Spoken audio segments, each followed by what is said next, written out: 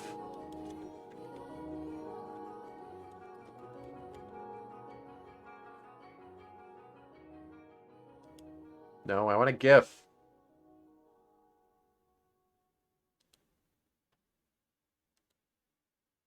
A GIF, please? I suppose I should just search for a GIF.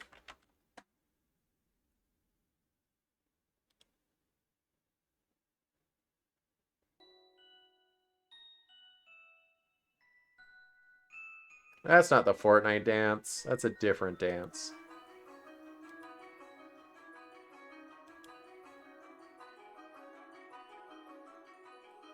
Your keyboard sounds soft?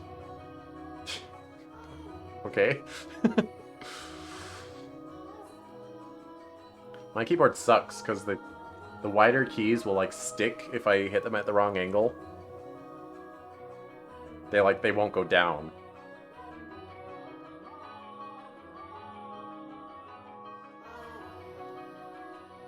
Okay, here I go.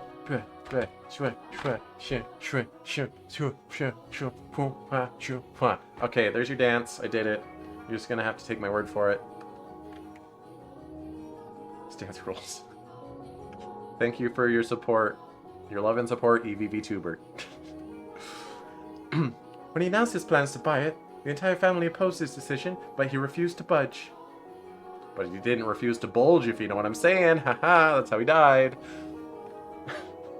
Renovation upon renovation gave the mansion new life, but all of his work. He was most fond of the roses in the garden. He collected species from all across the world. Every time he got a new one, he would summon gardeners to arrange and grow them. He collected species... Wait. That... Hello. Gosh dang it, that friggin' menu. It looks incredibly long to complete. But there were even some that wouldn't grow in the climate of this land, but Grandfather refused to give in. He truly loved roses. Me, I don't really get how someone could be so impassioned about them. It's just embarrassing every time someone calls this house Rose Manor. Perhaps the roses were meant for someone. Oh, perhaps the roses were meant for someone. What? I am simply speculating. Don't hit me, please. Roses make wonderful gifts, after all. Indeed they do. If you like roses as much as Nelly, then you're welcome to go see them for yourself. Pick as many as you'd like. If anyone asks, just say I give you permission. Don't be shy. Come on by. I'm sure it'll get tiring if all you do is work. No, I'm sensitive to sunlight. It burns my skin instantly. Oh, that's unusual. Perhaps that explains why you're so pale. I had no idea. That sounds rough. And your skin is so pretty, too. You don't seem terribly surprised. Well, I know, I'm very much surprised. Look at how surprised I am.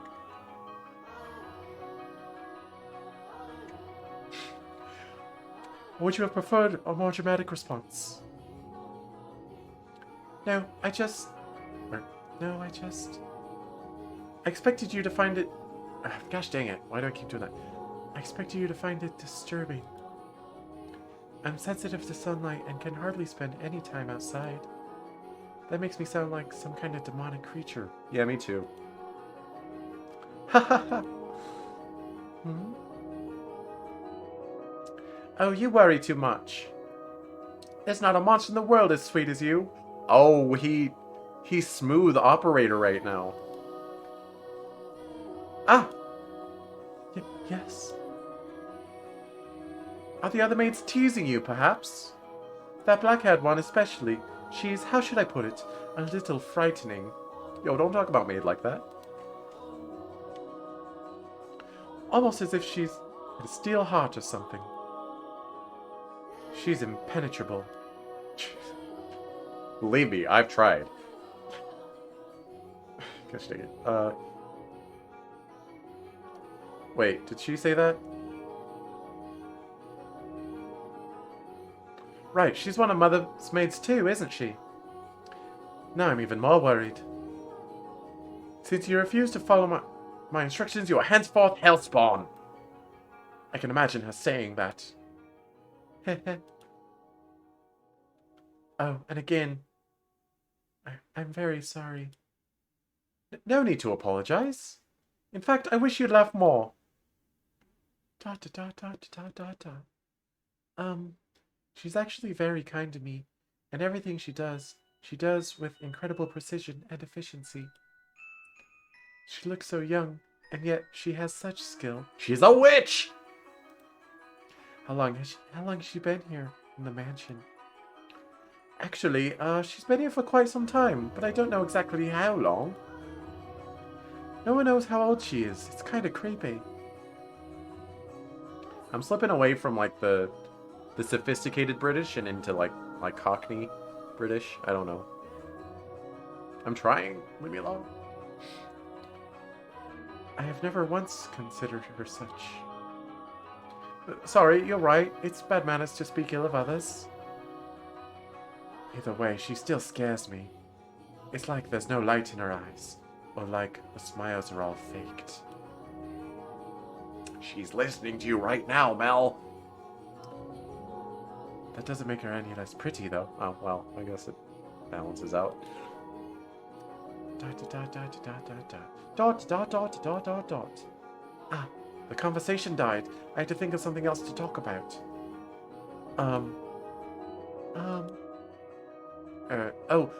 Yes. You can ask me anything. Does the master, your father, Lord Mel, often retire from the mansion? I have not seen him around. Yo, he did. Oh yeah, father frequently returns home. This mansion is actually our secondary house. Why do you ask, though? I was just curious, nothing more. Oh? Dot, dot, dot, dot, dot, dot.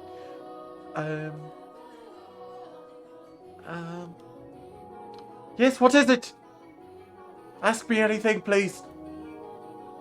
One of the maids asked me to see you, or asked to see me, not me to... What? I can't read.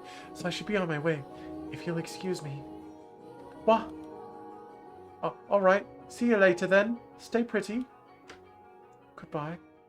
Goodbye. Oh, right, one moment. Nani? Since you're sensitive to the sun, I can pick some roses from time to time for you. For you to decorate your room. Lord Mel. Oh, scrolling down moves it. I don't have to click if I don't want to.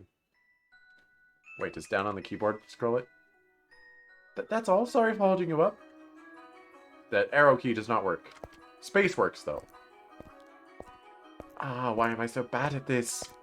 Oh, spacebar makes noise, though. She definitely thinks I'm obnoxious.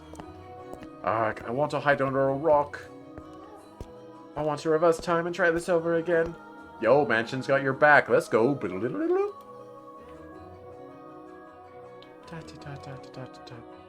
Roses are not becoming of me. Yeah, we got white roses. It's fine. He is too kind. Yo, we're gonna pass out. We're gonna pass out. Ah! The house in Fata Morgana. Mansion doesn't give a heck. Boy, you really swear dodging now, aren't you? I'm pretty sure I whitelisted hell. Maybe I didn't. I don't know. I mean, you wouldn't use hell there anyway. Yeah. I mean, heck wouldn't get caught by the swear bot. Anyway. You have my thanks, Father. And I apologize for being late today. Now there's something unusual. You not being punctual. Maybe next we'll go a whole month without rain. Ha ha ha. Do have mercy on next year's crop smell. You hyperbolize, Father. So, did something nice happen? Yo. Looking energetic. Did something nice happen? Gosh dang it, I forget the actual line. I'm gonna Google it.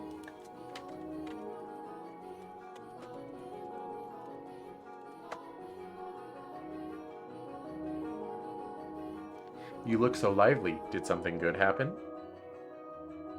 Mel? Like, comment, and subscribe if you know who says that. Anyway, Huh? You look like you're in good spirits. Do I? No, nothing. Something did happen, didn't it? It's all over my face, isn't it? People prefer an open book to a face of stone. So it is. People may prefer it, but it's not a good trait to have for social engagements. Then everyone knows when you're bored or annoyed. Like me at every party I've ever been to. What? Not the kind of engagements you'll be having anyway. ... Ha ha ha. I'm sorry, don't look so dejected. For now, at least, there's nothing wrong with that. So tell me, what has you in such a joyous mood, Mel? You know, if Priest is going to show up in more than one scene, he should have a portrait art. I'm just saying. Give Priest some love. You torment me so, Father. We've taken on another maid, and she's very attractive. You know how that goes, right? Someone new comes and things get lively for a while. All the excitement has gotten to me, that's all. Oh ho ho. Well, why are you looking at me like that? No reason, no reason. So what family does the little lady come from? Oh, I actually don't know. You don't know? I was going to ask her, but I missed my chance. Dang it, Mel. It's all your fault. Don't worry, we know her name is DeBelle. To go with Mel and Nellie, DeBelle.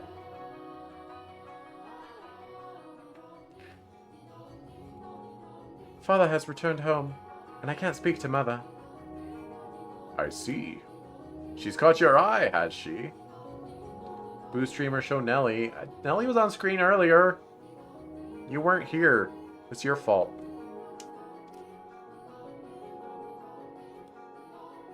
Yeah, she has. Wow. Alright, we'll admit it. But the truth is, you're more than just interested in her, are you not? That's what caught your eye means. What? No, I... Ha ha ha. You truly do enjoy tormenting me. Well, I should be getting home now. Mel. Yes? Make certain you find out where she's from, and what her name is, and what colors she likes. If you're genuinely interested in her, it's your responsibility to determine if she's actually suitable for you. Thank you, and excuse me.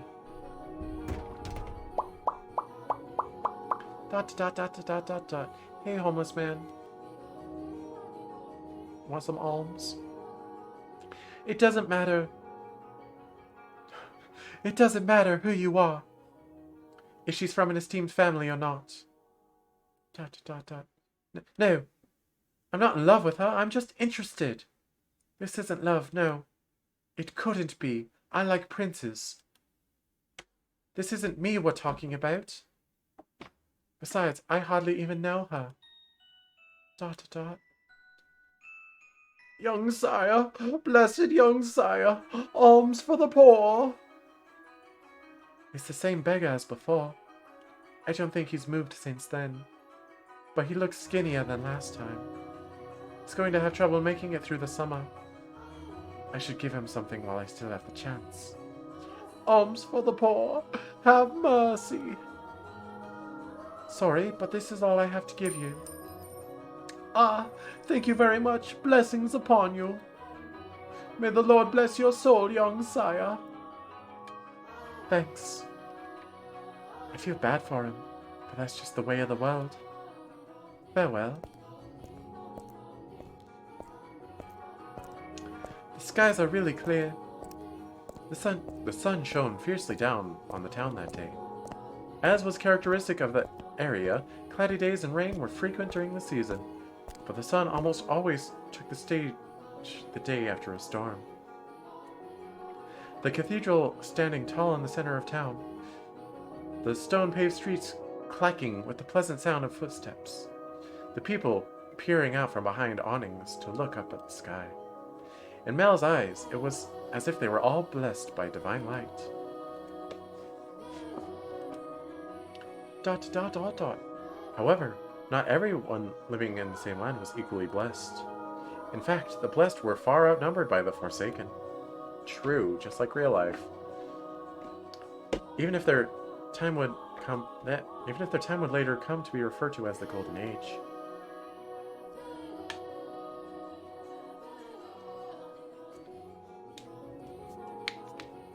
Well, I just had to stretch my arms real quick. Oh. Elsewhere, back at the mansion, Nellie was causing trouble for the Abigails. On a whim, she had decided to redecorate her bedchamber, so she gathered the maids and put them to work shouting orders and demands and complaints. Well, I guess since it was demanded that Nellie be put on screen, and we're about to have Nellie on screen, I guess it's about time for next time, huh? No, I'm just kidding. I'm still gonna go for a while. Psyched you out though, didn't I? Yeah. Do. And she had not summoned only her personal servants, but others as well, including Dabelle. Look, it's Nellie. Look at her pout. No, not like that. How many times must I tell you?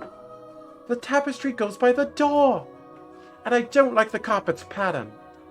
Is there anything else we can change it with? Hey, who put this ugly vase here?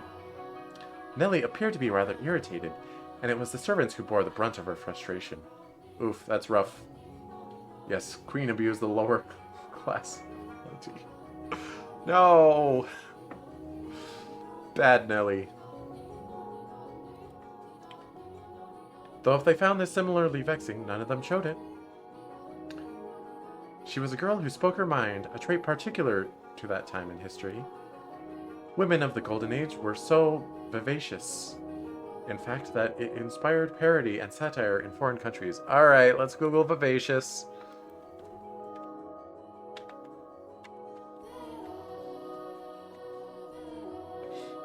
Thank you, autocomplete. Attractively lively and animated. Ooh, that's a good word. But no matter how hands-off her parents were, had Nellie been born a generation earlier or a generation later, she likely would not have been able to act so free-spirited. Yeah, well, something tells me later in the story she's gonna get her soul crushed and not be acting so free-spirited. I don't know why I feel that way. But you know, I'm expecting a lot of tragedy to happen in this story to everyone.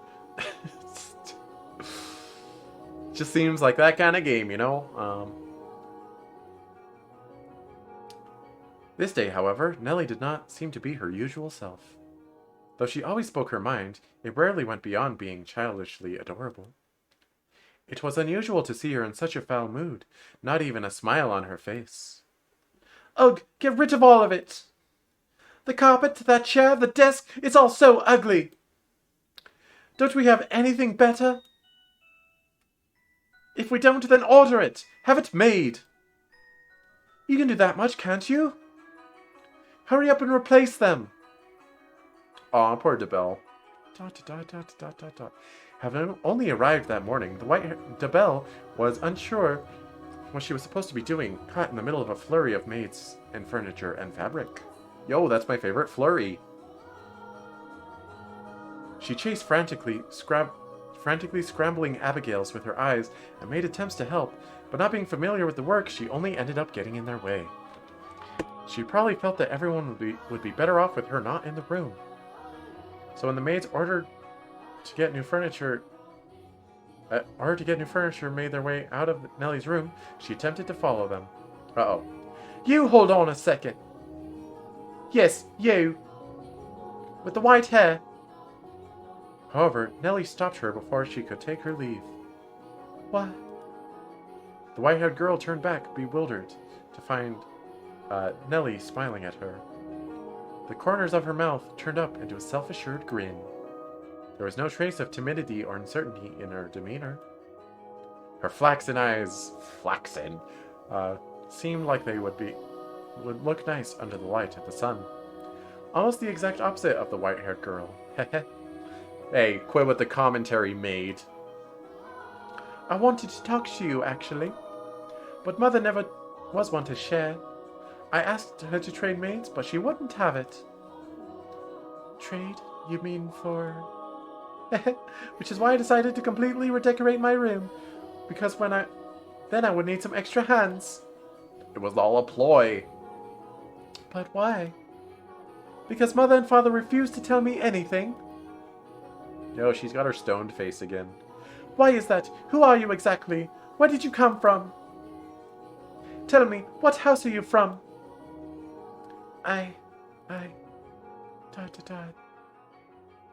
Why can't you tell me? If we took you in, you must be from a fairly decent family. As a member of the Rhodes family, I have the right to know. Do I not? You can't expect me to welcome a girl into my home who won't even tell me where she came from. I don't know anything about you. I haven't seen you at any parties.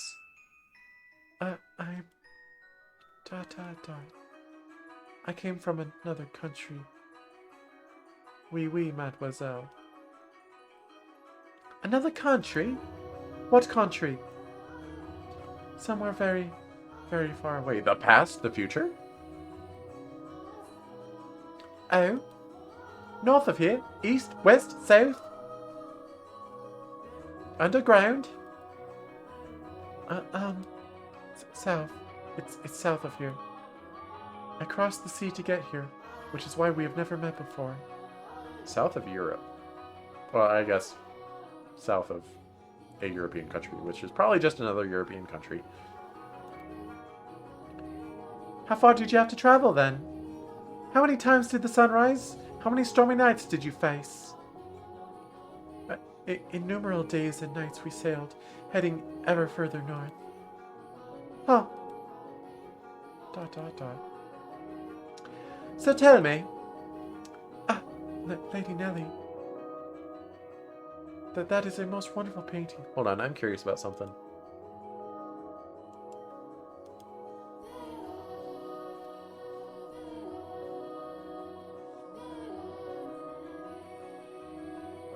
Interesting. Oh, that's probably some spoilers. I'm just curious if anyone else was live on this game right now. They're not. It's just me. But there have been people that have been live recently, which is surprising. Like a good chunk of people.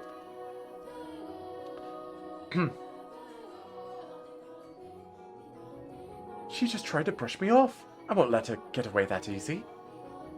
Painting? It's in my room, so of course it's wonderful. But that one's especially so. You're both so adorable. You, Lady Nellie, and Lord Mel. How old were you when it was painted? Huh? Ah, that painting! Goodness, yes, you have a good eye for art. It is magnificent, isn't it? This was done when I was 4 and Mel was 7. You see how we're standing next to each other, holding hands? I scratched our faces off when I was mad. I was too young to remember it very well, but Mel looks like he was really embarrassed. But standing there like statues makes for a boring painting, Nellie explained brightly. Having completely forgotten she was pressed up against the white-haired girl, she did a little twirl, stopping to face the portrait. Oh, thank you for the follow, Hipster Ninja. Do-do-do. Though many paintings lined the walls of her room, Nellie was most fond of the one of her and her brother. Two darling siblings standing side by side, the older brother smiling kindly, and the younger sister sweetly tilting her head, her cheeks the color of fresh picked apples. It was like the very embodiment of their happiness. A painting lays its subjects bare, you know. Fortune and misfortune, happiness and sorrow, enshrined on canvas for all to see. And this reflection is not merely limited to the point in time it was made either. Did you know, Master, that paintings are alive? True, I watched Harry Potter. They are drawn with a brush over an extended stretch of time, unlike photographs, which capture a singular moment. But didn't photographs in this time also have to have you stand there for a little bit? Like a minute? The two have their own individual merits, but a photograph is still while a painting moves. Oh, that's what it means. I see. Like, he changed pose partway through, so, like, the pose that gets painted never actually happened, but it's an amalgamation of the poses that occurred over the course of the painting? Is that what she means? Portraits reveal both the past and the present state of those they depict. Heh. Mel and I have always been close. I would sing songs for him, and he would teach me about all sorts of things. He's so smart. Nowadays, Mel hardly ever goes on walks with me, making excuses like, I'm an adult now. But we used to spend a lot of time playing together in the rose garden. I see. DeBelle normally had difficulty smiling, but her lips naturally curled upward as Nellie reminisced. I haven't saved in a while. I should save.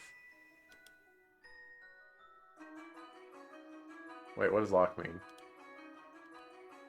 Oh, so I can't overwrite it. Okay. Yes.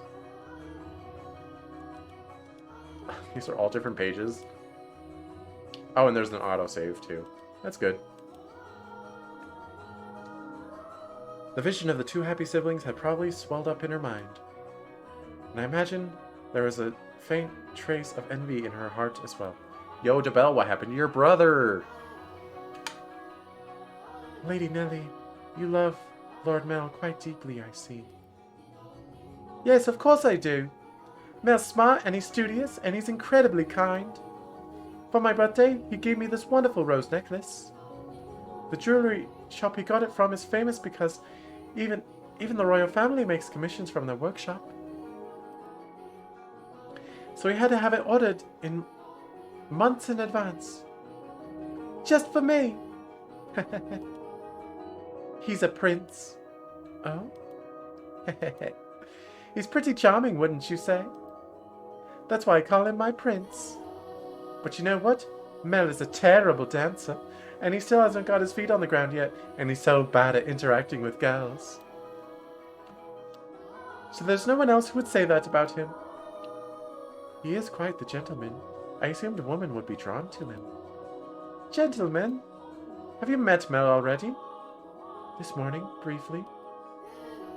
That reminds me, Mel seemed to know about her too. ... What do you think about Mel? As I said, he is a gentleman. That's not what I mean. Don't think I'll let you get away with putting any funny ideas in his head? What? Mel is too trusting. He's pure of heart. So I won't stand for you to She's trying to take advantage of him. I would never. So you say, but you actually want to get close to him. I wouldn't dream of it, Lady Nellie. He is a man far beyond my reach. You aren't planning on doing anything, are you? Not at all. And you don't have any romantic feelings for him, do you? I met him today. Well, do you? I have no romantic feelings for him, Lady Nellie. And you won't develop any?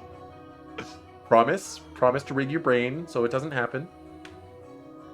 I will not. And with that, Nellie gave a wide, satisfied grin. Even though one has no way of knowing how another truly feels, or how they might in the future. You wouldn't, would you?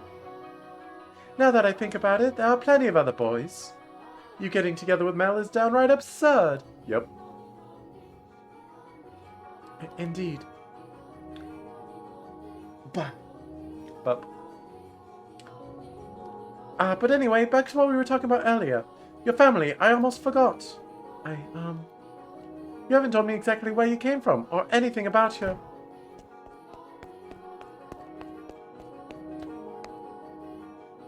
Lady Nellie, I brought a new carpet. Just look at the embroidery.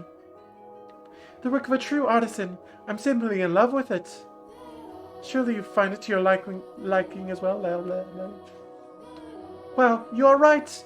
That's a Florentine stitch, isn't it? I wonder whether someone mimicked the style or if it was imported.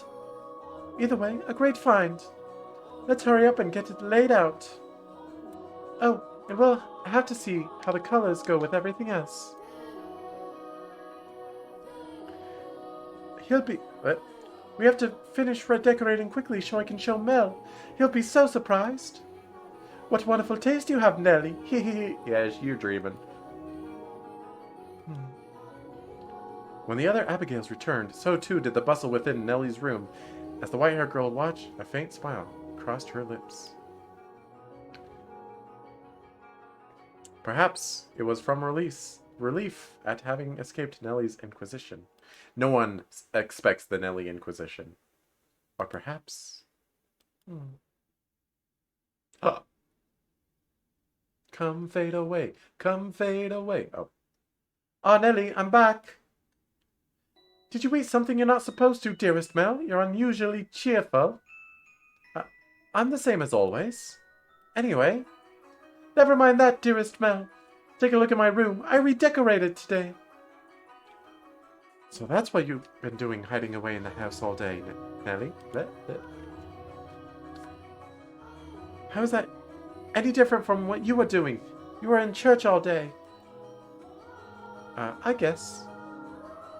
I will look at your room, I promise, but first, do you know where the new maid is? Oh, she don't like that.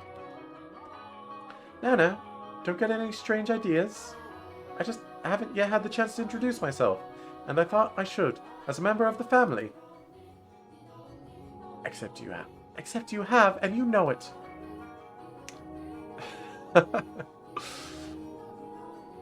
Being the eldest son, it would be shameful if she were to pass me in the halls, not even knowing who I am, so... Don't ask me. What? But you were in the house all day. She attends to Mother, so why would I know where she is? Oh, let's have a lie fight. Let's have a lie off.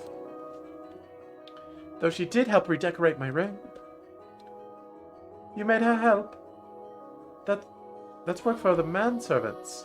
There was no reason to make the maids do it. Oh, so you're saying I should invite a bunch of men into my room? I go into your room all the time, Nellie. And you were in my bedchamber just this morning. Only one man is allowed in my bedroom, dearest Mel, and that is you. Don't screen cap that, I guess. I mean, it's pretty... You don't even have to read into it. It's what she means. So unless you become a servant, which I will not stand for, I will not ask any of them for help. Oh, Nellie, you ought to be a little more... A little more what? If you're going to lecture me, I won't hear it. What am I going to do with you, my little lady? What? What? Why you look at me like that?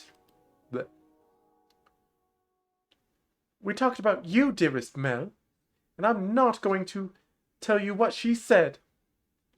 About me? What did she say? Humph. Please, Nellie.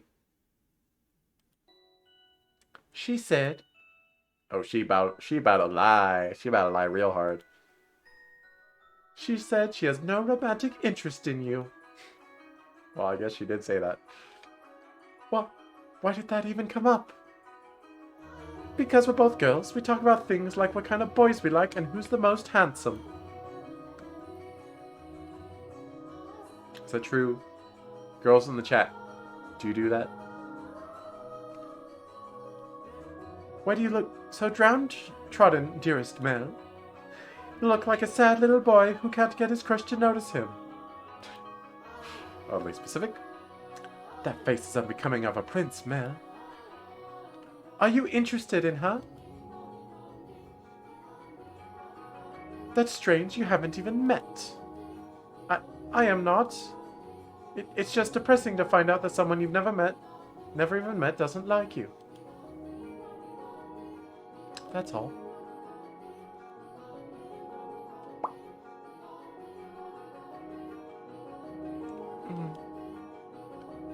I'm going to make my move. If I'm going to make my move, I must do so soon.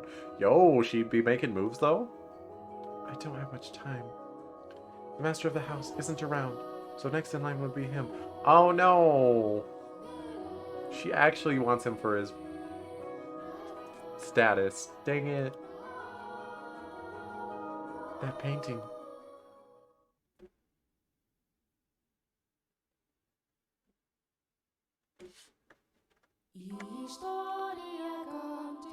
The house in Fata Morgana.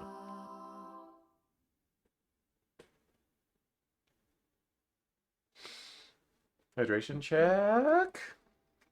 We do be checking though.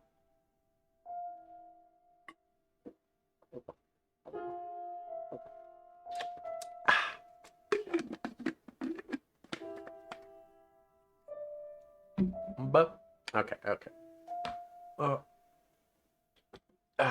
Sit up straight. If I get affiliate, I definitely need to make posture check one of my things. Because I got the real bad lean backs. Yo, actually. So I get bad posture when I'm driving a lot. And in Fate Grand Order, one of the servants I was most looking forward to for the longest time was Sitonai, who is an Ilya face. And as you may or may not know, I love Ilyasfjord von Einsburn very, very, very, very, very, very much. So of course I needed her. And so for a while, whenever I had bad posture while I was driving, I would think to myself, sit up for Sitonai. As if like the more good posture I have, the more likely I would be to get her. I mean, I was guaranteeing myself that I got her, but you know what I mean. So yeah, if I do have a posture check point redeem, it'll probably be called sit up for Sitonai, and no one will understand what I mean except for you people watching right now. Except you'll probably forget, so only I'll know what it means. Despite his near devastation by Nellie's news, Mel's flaxen eyes continue to wander in hopes of catching sight of the girl. By now, it should be quite obvious to you what Mel was feeling. In his pants? But the boy himself was having difficulty comprehending the things going through his heart. Emotionally, he was horribly unstable, like a ship without a sail. Up.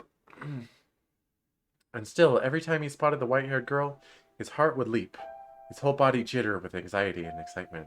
Yo, I wish I could meet a girl that made me feel like that.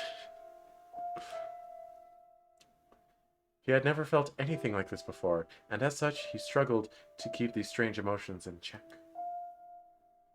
I mean a real girl, not a fictional girl, like Ilyasfjord von Einsburn. Whenever he saw an opportunity, Mel would speak with with a Debel. And days he was unable to, he either spent in secluded silence or he distracted days. Love is a curious thing. It has the power to change those who experience it. Man, there's like one spoiler I know, and it makes this kind of sad to read. Spoilers for you, chat. This is sad. When he did manage to approach her, he tripped over his tongue. Again and again he talked to her, and again he stumbled. I imagine if you were to take him to see a romance at the theaters in his present state, he would cry just as much as little Nellie. We cry at tragedies because we draw parallels within our own lives. True. At least that is what I think. Great tales of romance attain true gravity, the audience only when they are personally familiar with love.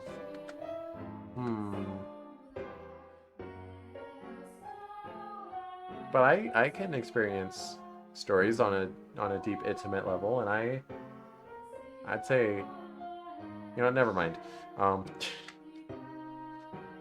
In any event, Debel was, as a result of this, visibly perturbed. Oh. She was delighted that he was being so kind to her, but confusion overpowered every other emotion. She appeared to be at a loss for what to do as he clumsily catapulted words and stares at her. Yo, that's my signature move, catapult stare. But Mel did not back down, though he probably knew not what caused such fiery emotion to erupt from within his breast, called hormones. One's first love in particular tends to burn like a wildfire. Are you familiar with the sensation, Master? Oh? Yo, Master doesn't know nothing about nothing. He has like 1,000,000,000% amnesia, so don't ask him if he has ever felt anything. Ah. There she is.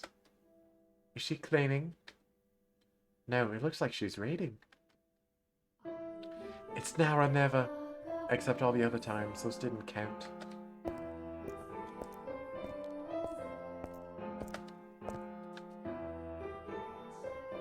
Boo! Ah!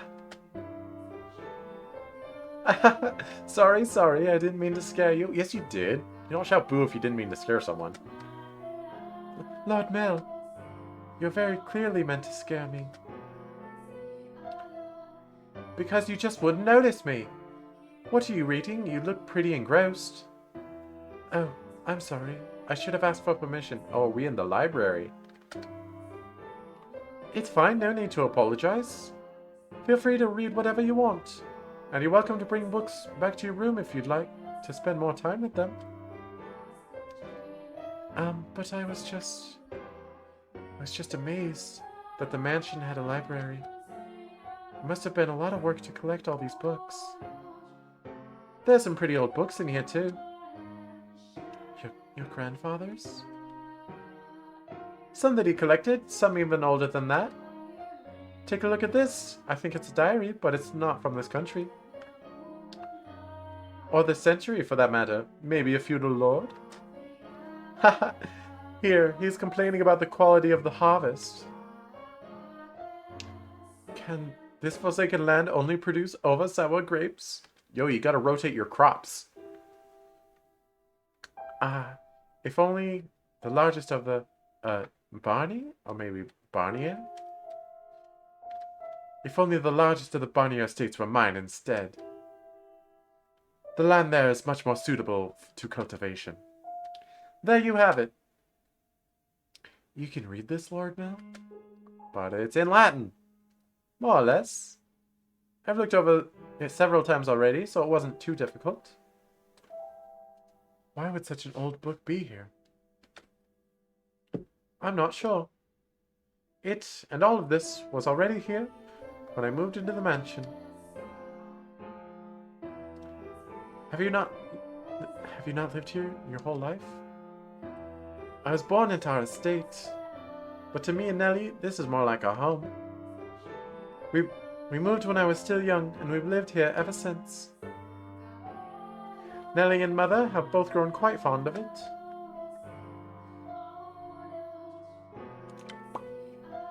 Rather, though, often... Father, though, not rather. Father, though, often goes back to the house because he doesn't like all the roses.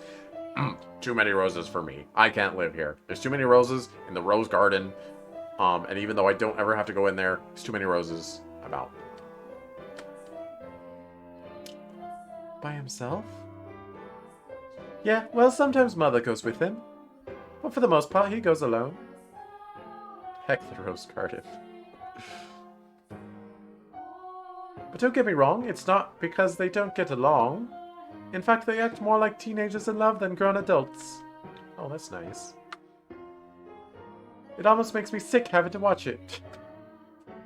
Yo, I wish my parents still loved each other. Oh. Oh, boy. It is a wonderful thing to be so close, no matter how old they may be. True, but still. There are those in the world who cannot be with the ones they care for, as much as they may wish. I'm sorry about that. Oh, that's right, the book. What were you reading?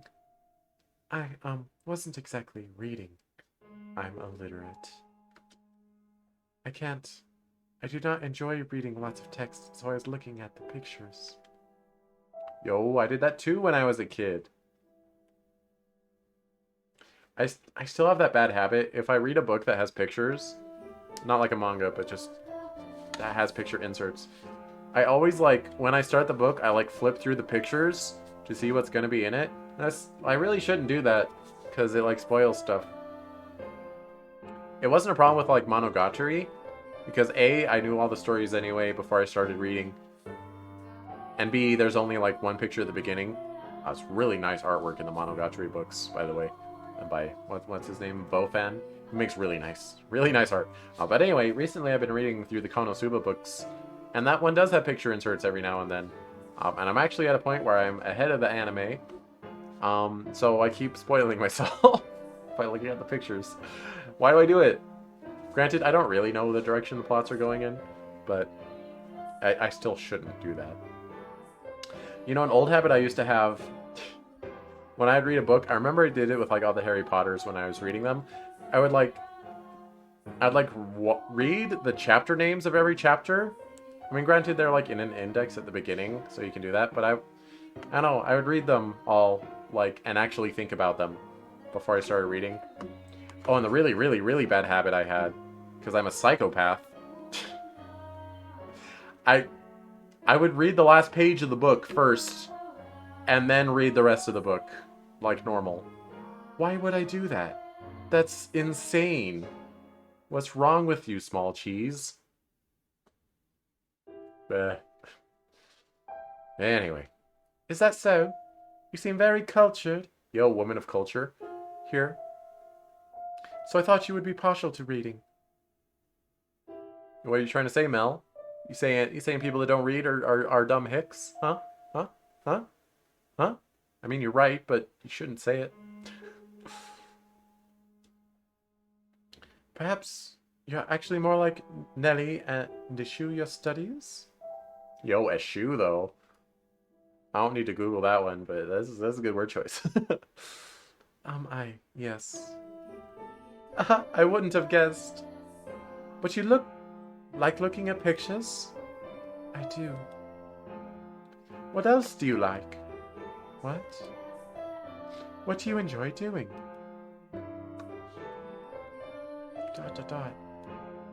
It can be anything. I enjoy being told stories, but not reading them. Stories? Yes. When I was young, my father would tell me tales. What kinds of stories do you like? There's one about an imprisoned girl. Tell it to me. ... No, I don't like telling stories. I like being told stories. Wait, did she say she likes telling stories? And I misread? Being told stories. Yeah. Once there was a girl, and she was locked away in a mansion deep in the forest. The house in Mata Morgana. Mata Morgana, yep. That's what I wanted to say. A mansion with only one window. Yo, is this Kingdom Hearts 2? But the window sat high up on the wall, far beyond her reach. So it was always very dark inside, unlike this mansion. However, the girl did not like the outside world. The sun hurt her skin and her white hair. There were lots of scary things out there, after all. Though she may have been all alone in the mansion, she grew comfortable with the darkness in time, so she had nothing to be afraid of. And then, am I doing a good job? You're doing fine. Keep going. What happens next? Oh, okay. And then the girl grew up. By then, she had already forgotten why she was locked up, but she was content with the darkness. However, her eyes couldn't help but be drawn to the little bit of light that spilled through the one window. Though she was comfortable in the darkness, the sight of the light made her heart race. At first, the girl thought it was because she found it unpleasant, because she disliked the light and the outside. But slowly, she came to realize. She was curious about the outside world. What could be happening over there?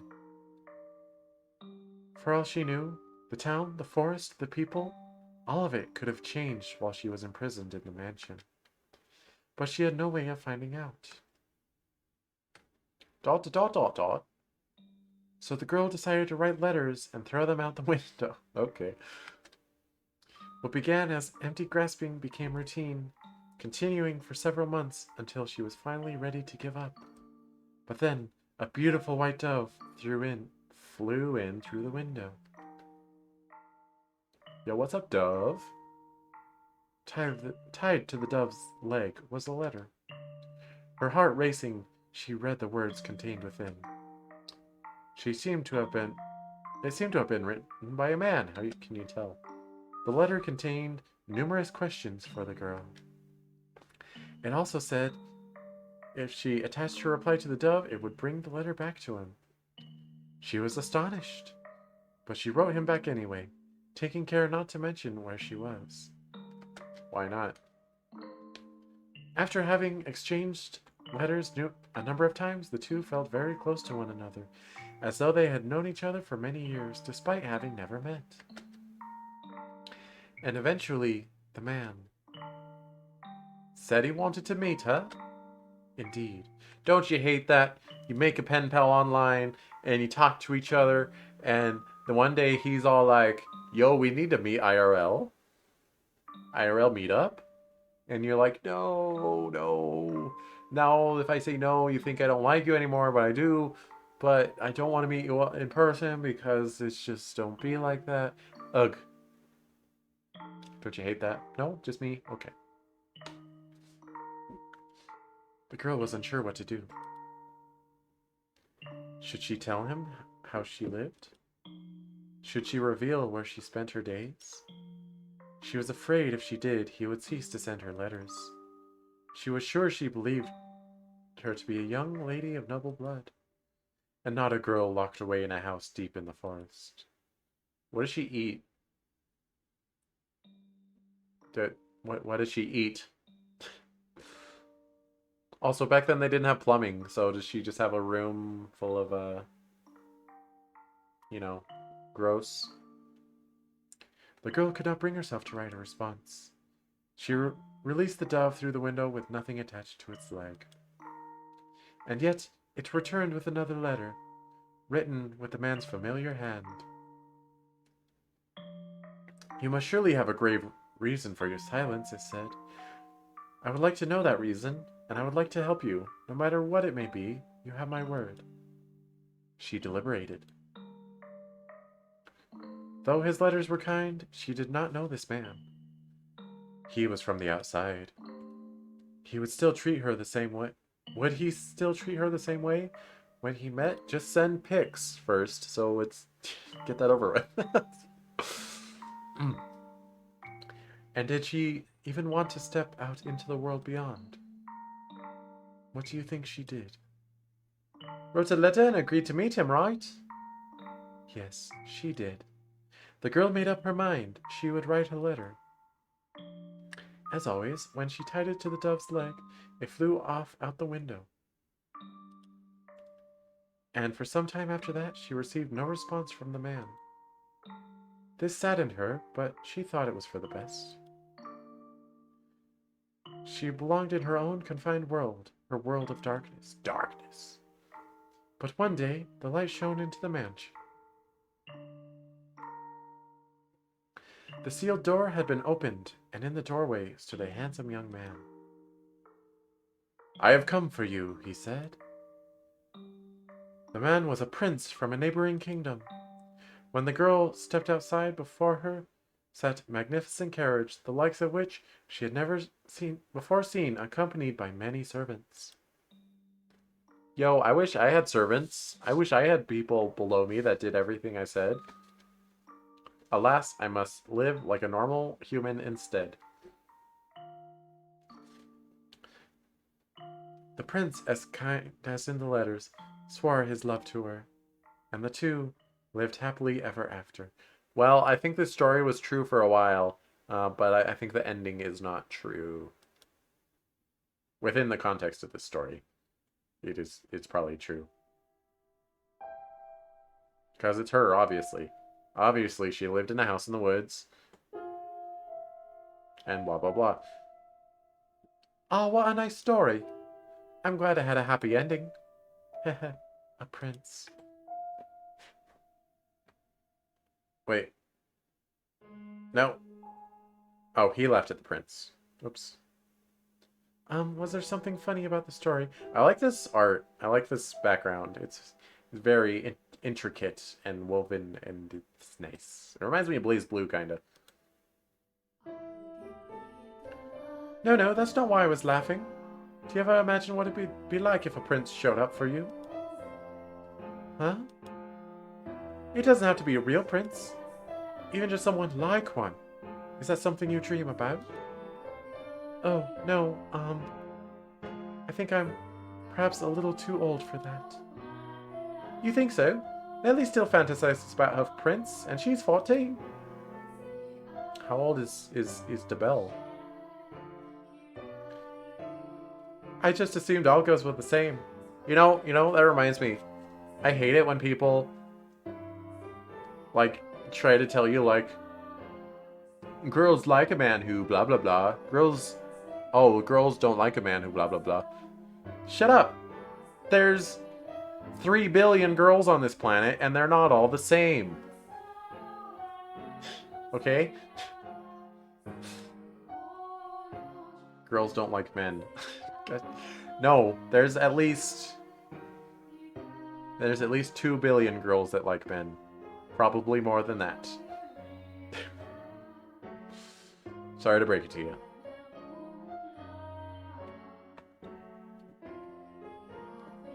Lady Nellie's prince. That's you, Lord Mel, no? What? You what? Is it not? I mean, we used to play make-believe a lot when we were kids, but I very much doubt she still thinks of me that way in earnest. When she calls me a prince now, it's mostly in jest. Jest. Dot. If it weren't, that would be concerning. Oh? That story. Do you know if it's a regional tale? One that's been passed down through the ages? I'm not sure. It could very well be one of my father's own creation. Definitely not about me, no. So I guess if that's a story that was told to her, it was like to give her hope because she was locked away. I mean, maybe she didn't live in a house with a single window, but like she's locked away somewhere. But that story gave her hope, like one day her prince would come for her or something. I don't know, I'm just guessing. Oh, gosh dang it. I should read the dialogue before I start going on. You might think me conceited, but I think the story might be about me. The girl trapped in the mansion is you? You haven't been locked up anywhere before, have you? Look at her. No, thankfully. I've never been locked up before. Thank goodness. But with an appearance like mine, I can sympathize with her being afraid of the outside world. I have at times imagined how wonderful life would be if it were only me and my father.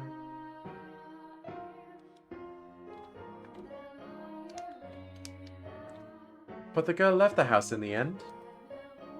If your father really wrote that story, then I believe it contains his hope for you to end up the same way. Oh?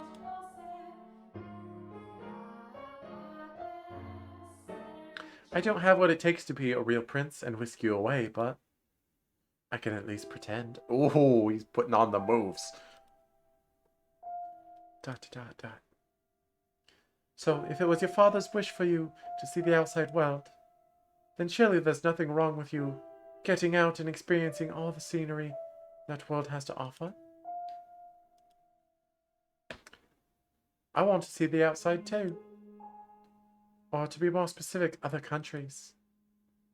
So, if you'd like, we... Who's walking up in my ear? Who did that? could maybe go see distant lands together. Ah, dearest Mel, I've been looking all over for you. Nelly. Look at this, dearest Mel. Mother bought me these wonderful gloves to wear on walks. The roses embroidered on the wrists are just precious. Oh my, you're right. They are beautiful. I didn't ask you. You skank? You appear to be dizzy, Lord Mel. Are you feeling unwell? No, I'm fine. Ha ha ha. Mel was feeling frustrated by his inability to convey his feelings to her. I think he did. If she didn't answer, it's because she chose not to. She, there's no way you hear that line and you're like, oh, well, good thing we're just normal friends, huh? I don't know. Although she does seem pretty naive. Deville does. And his frustration built up over time. And as his frustration built up over time, he developed, I suppose you'd call it, a severe case of lovesickness? Lucksiveness? For several consecutive nights, he had been afflicted with a peculiar sensation. Gross maid, I don't need to know about this. A presence in his bedchamber. Gross, I don't need to know about this. Wah wah. Death. Death to the unholy one. Death to the heretic. Death to the witch. That's kind of spooky, though. Kill XXX.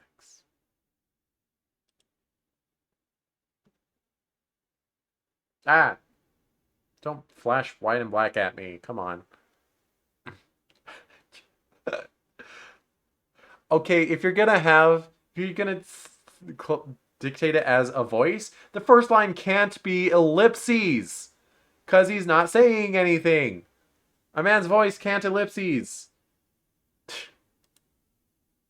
She's... Why? I never wanted her to die. Was she not eating? What? No.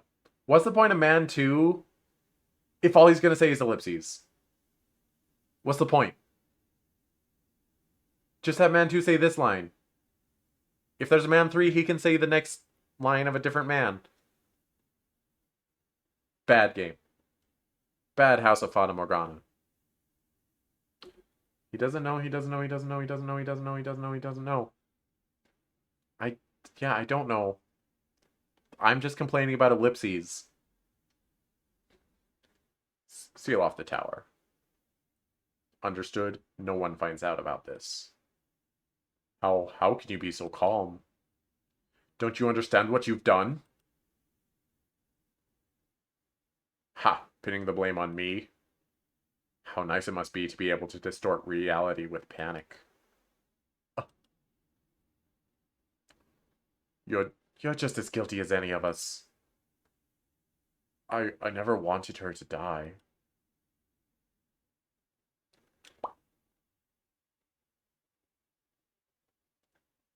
The witch killed her. The blood of the witch killed my ex. X. Ah! Ah, blood. Stop flashing lights. Quit it. I'm not especially photosensitive, but it's still bad practice to do that. Gah. Ah! Wait, is Mel dying? Okay, no. A dream? What was that dream? It was horribly unsettling. I was holding someone, a girl I cared for deeply, in my arms, and she was limp. It was almost as if she were dead. Alright, sick call out post. Predictions, rather. So the girl that died was Nellie. And Mel was man number 1. And the witch is probably DeBelle. Yay. Those are my sick cheese predictions. I've been having a lot of really unpleasant dreams lately. I can't stop shaking. Why would I have such a dream? I feel sick. Back to sleep. Dot, dot, dot. But I wonder, who was that girl?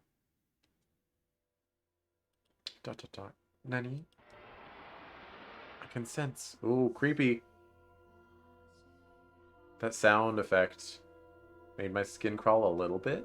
A little bit. Oh no. No, it's backwards Lavender Town. Stop it.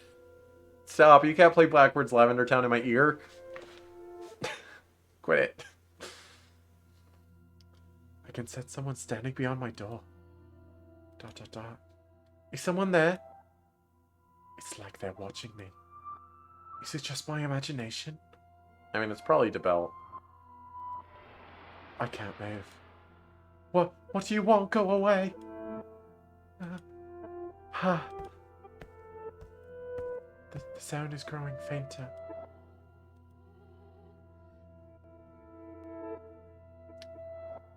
DeBelle, why you spooking me like that?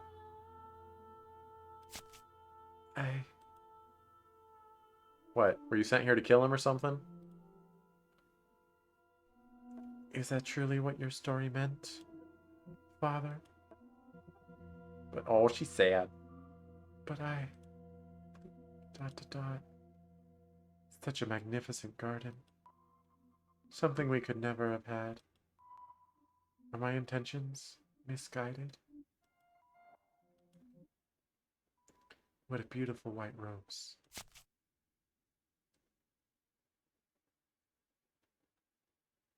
Ah. I looked at the other screen for a second. Oh, my neck. My neck. My neck. You know, you could have sneaked into this room rather easily then. No one was watching, except for me. And I don't really care. How long have you... Oh, you needn't pay me any mind. I shall not condemn you, no matter what you might do. Yo, thanks, maid. Rather, I am on your side. She is the witch. Maid, you're the witch. I can tell.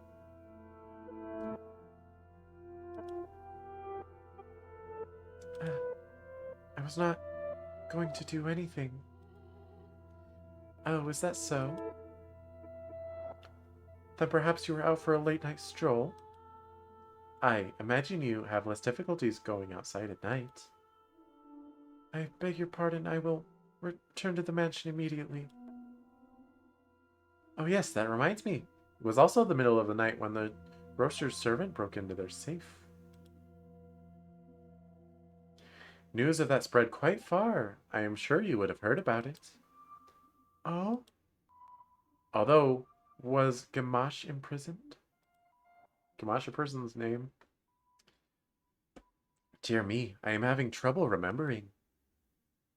Yo, maid, why are you being so cryptic? Quit it. But worry not, if you wish for it, the mansion shall provide. You are in no danger whatsoever of getting caught. I... You said that a witch lives in the mansion, did you not? I did. Does that sound, perhaps, a bit archaic to you? No. I believe those rumors mockingly refer to me. But the rumors existed before you got here? Oh my. I have been accused of being a witch before. Which is amusing. I don't have any magical powers. I was gonna say no one does, but in this game I'm not really sure. Apparently the house is magic, so I don't know. I simply have an unusual appearance. Yo, it's okay to be albino. It's fine. My, what a lovely shade of red. The rose. Is something the matter? This rose was white. I drained its white from it. Until I took it in my hand. Is that so? I apologize. I must sound mad. I'm sure I was just mistaken. I couldn't possibly have changed. I wonder. Yes? Did the girl locked in the mansion become a princess? Well, Wow. we should lock up and head to bed. Make sure all the shutters are closed nice and tight, and then draw the bar on the front door. Maid, I don't trust you. I want to let go of your hand right about now. The house in Fata Morgana. Oh, it's so fast.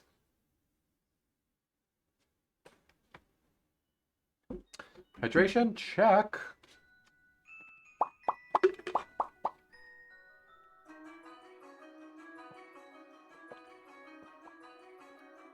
Ah!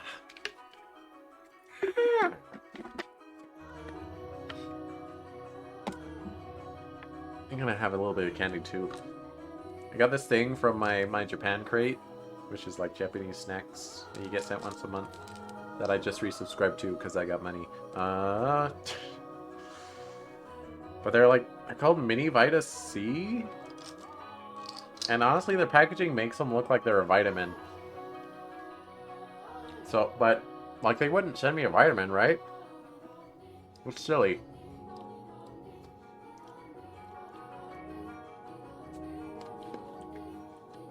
But it makes me unsure how safe it is to eat a lot of them at once.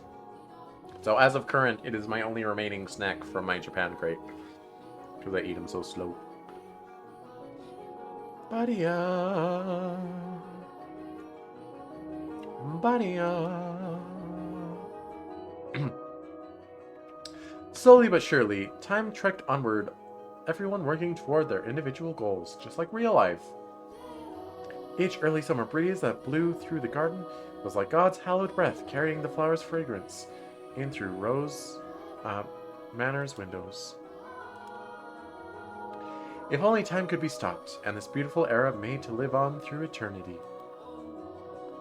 As usual, Mel's eyes chased after DeBelle, and Nellie pursed her lips in frustration at him. I wonder why. But she was still rather docile. Even taking into account how self-centered she behaved, how fickle her temper, Nellie's fits were no worse than a playful kitten. See, at that very moment, our lively little feline had her paws poised to swat at the flaxen-haired young man. Well, look at her. This kitty's got claws. She's ready to swipe. Mel, you promised me, or have you forgotten? I haven't forgotten. I'm just asking if we can go another day. Another day? This is something that happens.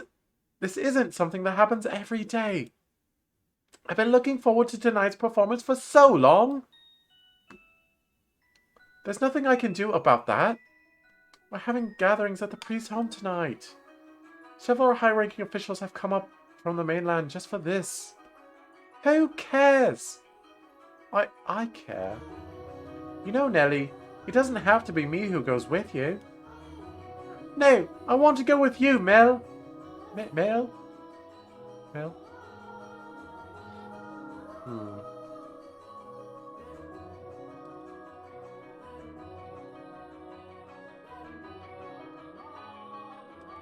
I got distracted by something. Stab it.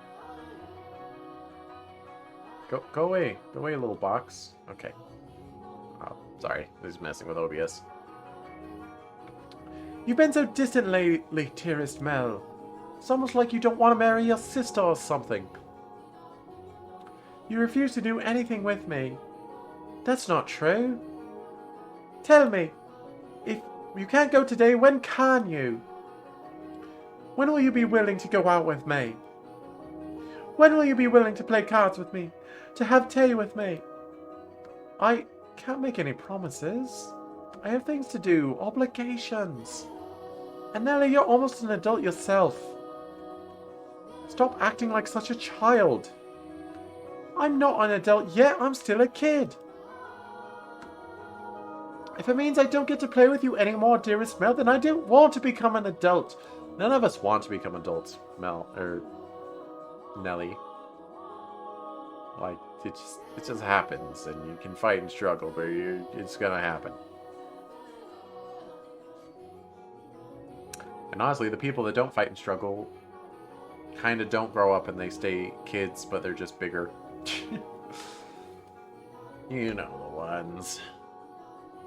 Nelly, you can't. Lady Nelly, the master wishes to speak with you. Huh? Father does? What could he want? Go on, Nelly. You can't make Father wait. He's very particular about people keeping their appointments. It's not an appointment. She was just summoned.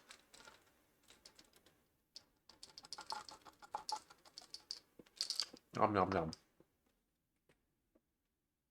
Yes, he is. Unlike you, dearest Mel. Oh, she gone. What's got her in such a foul mood? I'm not a witch. Oh, thank goodness for small miracles. Nelly just wouldn't seem to take me at my word lately. I shouldn't have eaten these.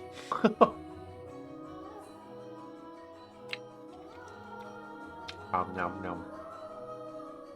Do you want some mini Vita C ASMR? I could eat them up by the mic.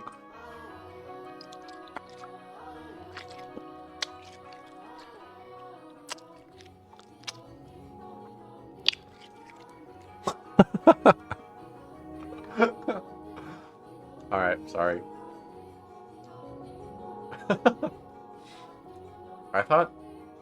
I thought watchers liked ASMR. What the heck? Alright. You mustn't be so harsh on her. She is your one and only darling little sister. You're right, but still, she's taken it a bit too far of late. Oh, I'm not so sure. Quick, Evie, you have to say something else in the chat, or anyone else who comes in is just gonna see that the last chat was that this sucks, and they're gonna think the stream sucks. I love Fatamoru. Okay, good.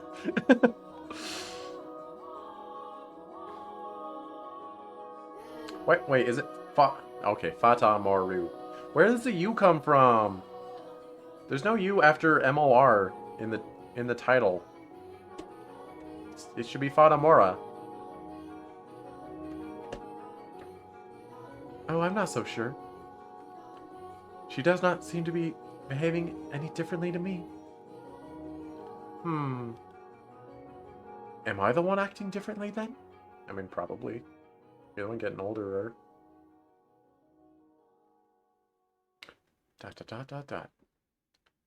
Well, enough about that. Can I ask you a favor? Me? What can I do for you? I was thinking. Physically, Mel was undeniably a young man, but the... Gosh dang it. Hello. It's me. Local neighborhood pop-up menu. Do you need me? Because I'm here. I could save your game. I can bring you a home menu. I can skip. I can auto. Do you need me? No? It's made by Japanese people. Morugana. I guess. But I mean, was it just like not translated for the longest time, but it built up a fan base anyway, so that's why it's called Fatamoru? Yeah, well. Physically, Mel was undeniably a young man, but the smirk that crossed his lips as he schemed gave his face the sweet look of a little boy. Sure. Or perhaps that was simply part of his charm, and it was not the age disparity of his character that made his smile so heartwarming. I don't know why I read that so weird. What did he ask of me? You shall find out soon enough, as soon as I stop interrupting with narration. Okay, never mind. We'll just skip it. Dot dot dot dot. It's cloudy. Dot dot dot. And thank goodness for that too. Though it would be even better if it were even darker out. Oh, she looks nonplussed.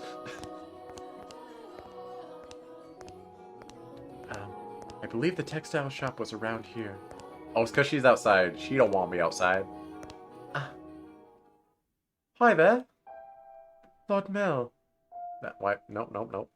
Lord Mel, fancy meeting you here? Yeah, what a surprise. Bup. So, what do you say we take this chance and go for a little walk? A tiny little walk. Since you're so sensitive to the sunlight, we can keep our eyes out for shadowy areas as we go. And if you feel unwell, just let me know. I was sent out to run an errand. Yo, the fact that DeBelle doesn't need to have an umbrella or a parasol to go out in the sunlight proves she's not a vampire. So there's that. I was sent out to run an errand. Don't worry about that. Come on, follow me. You're gonna get her in trouble, Mel. Come on. Nice alley.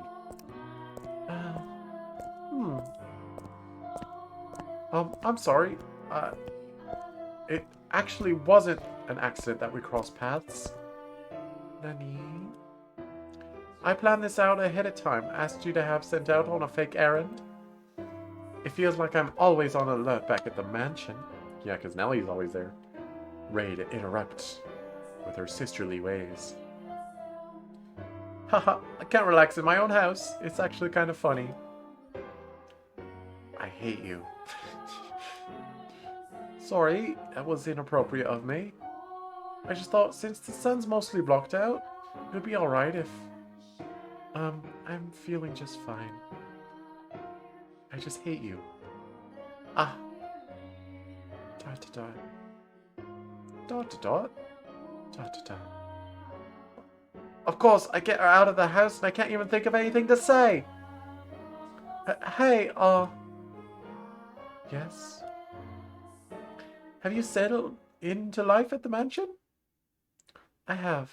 Everyone has been such a big help. Oh, she's smiling. That's good to hear. I like that they're lined up to the right to imply that they're heading toward the left. Like, it gives a sense of motion. Without actually being motion. It's good staging. Indeed. Dot to dot. Dot to dot. I am getting tired of ellipses, though. Goodness. Goodness. I don't remember this many ellipses in the last visual novel I read. Not counting Doki Doki Blue Skies. I guess it's been a while. Last visual novel I read was Fate Hollow Ataraxia. And before that it was Fate Stay Night. And I don't think that game relies so much on ellipses, you know? There's sometimes. Next game streamer. Well, next game's tomorrow. So, yes? This game twice streamer.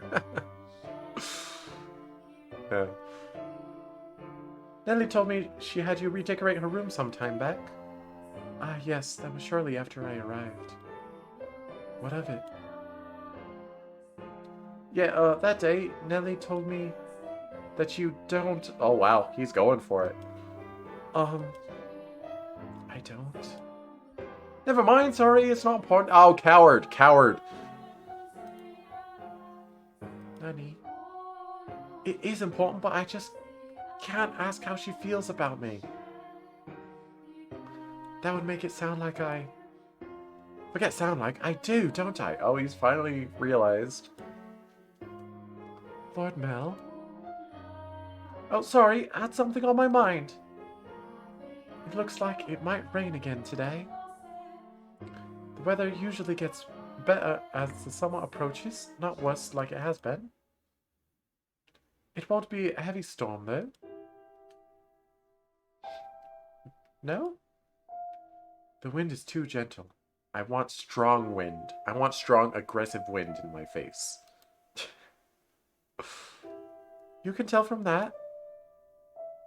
Oh, it's too gentle for what he was saying. I see, I see. I thought she was complaining about the wind being too soft. Vaguely, but yes. Oh, that's impressive. I often leave my house unprepared, only to find myself sloshing back in the rain.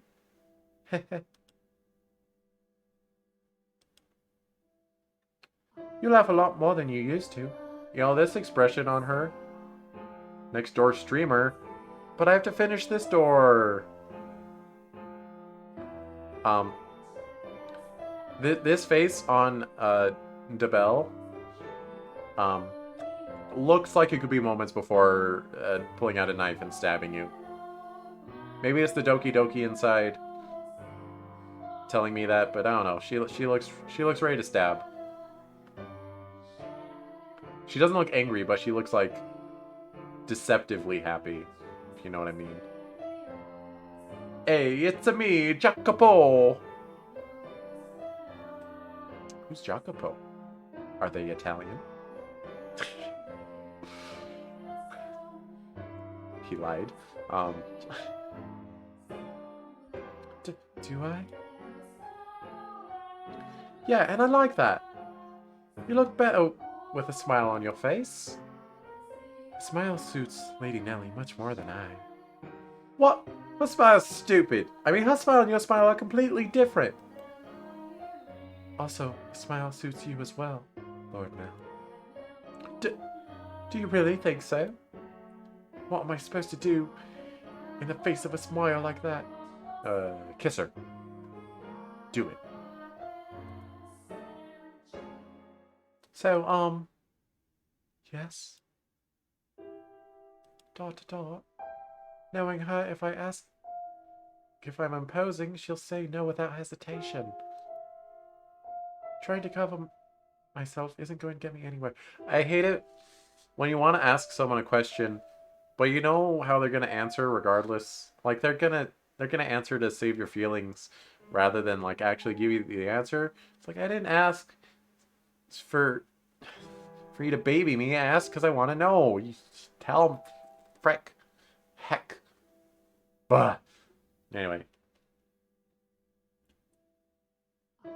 Didn't ask to make conversation either. I asked because I wanted to know. Trying to cover myself isn't going to get me anywhere. Hold on a second. Hold on a tick. I never did get you those flowers like I promised. Oh. There was a single white rose blooming in the garden. I was planning to give it to you, but it disappeared before I had the chance. Oh. Da. So I'd like you to have this. It's not a real rose, but it won't wilt either. I... Mel was holding an ornamental white rose. You know, personally, I don't see too much need for, like, real flowers. I think fake flowers are fine. I mean, like, if you enjoy growing them, that's one thing. But if a girl's like, hey, you get me real flowers? You got me chocolate? I want real flowers. Or we need to decorate here with real flowers, no fake flowers. I don't know where I'm going with that, but fake flowers are fine. It's the moral of the story. Believe me. It was an impressively detailed replica of the real thing, crafted by an incredibly skilled artisan's hand. Was it like porcelain? I guess my mind went to like plastic flowers, you know? But they obviously wouldn't be able to do that. Because plastic is hard. They're like pre-industrial revolution, I think, so plastic is a no-no. It was, I imagine, made by the same craftsman for whom Mel had ordered Nellie's birthday necklace. Oh, don't tell Nellie that. She'll get mad. The young man who had a handful of days earlier, had said he had no sweetheart, had come into commission a present for a girl. Blah, blah, blah, blah. Reading. The master of the shop must have been quite surprised. Or perhaps it had given him a good laugh instead. It was for this moment that he so desperately sought for the time together with Debelle. He still doesn't know her name, I think. I don't know what... We don't, at least. I don't know what you like, but I had to base it on my sister's tastes. My apologies. I cannot accept this. Is the design not to your liking? No, it's just... If you're concerned about how much I paid for it, don't be. I just want you to have it, that's all. Please. Why are you so kind to me? Why? Because of your voluptuous breasts, of course. Why else would I be? I'm sorry, I can't accept it. I mean, she doesn't really have big old donkers. Should we raid you? If you want. I'm just playing a niche visual novel. But you can do what you want, Moose. I won't get mad. I don't know. Do people get mad at raids?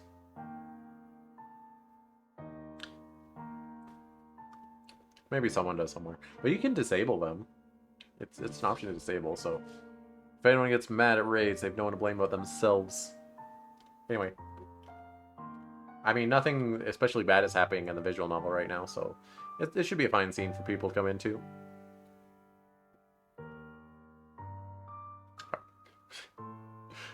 I don't know if he's still even listening. Anyway. A clear glint of flustered panic was visible in her red eyes. There is not a girl in the world whose heart would not flutter at the sight of the sparkling rose accessory. But her reaction was far from delight. It is a small group. Oh, well then don't do it, because I only accept raids that are of 20 people or more. So get out of here with your small raid. I'm just kidding. No! But her reaction was far from... Do you usually ask for permission before you raid people? Is that a thing? I thought people just click the button. Just click the button, man. But her reaction was far from delight. As a matter of fact...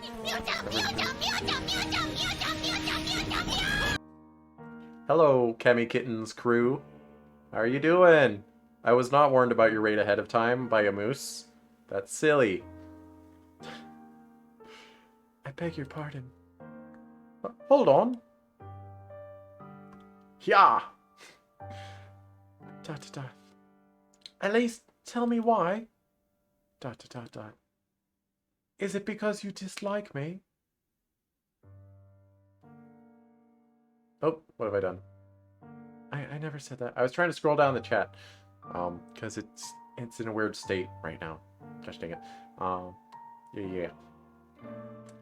Something's wrong with me. From the day you arrived at the mansion, it's like I haven't been myself. I've been strangely aflutter ever since then.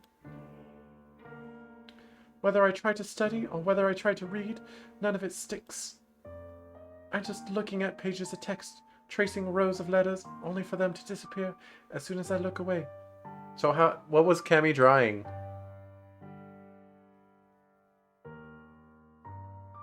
She was surely doing an art stream, right? Before she rated? Or were you playing It Takes Two?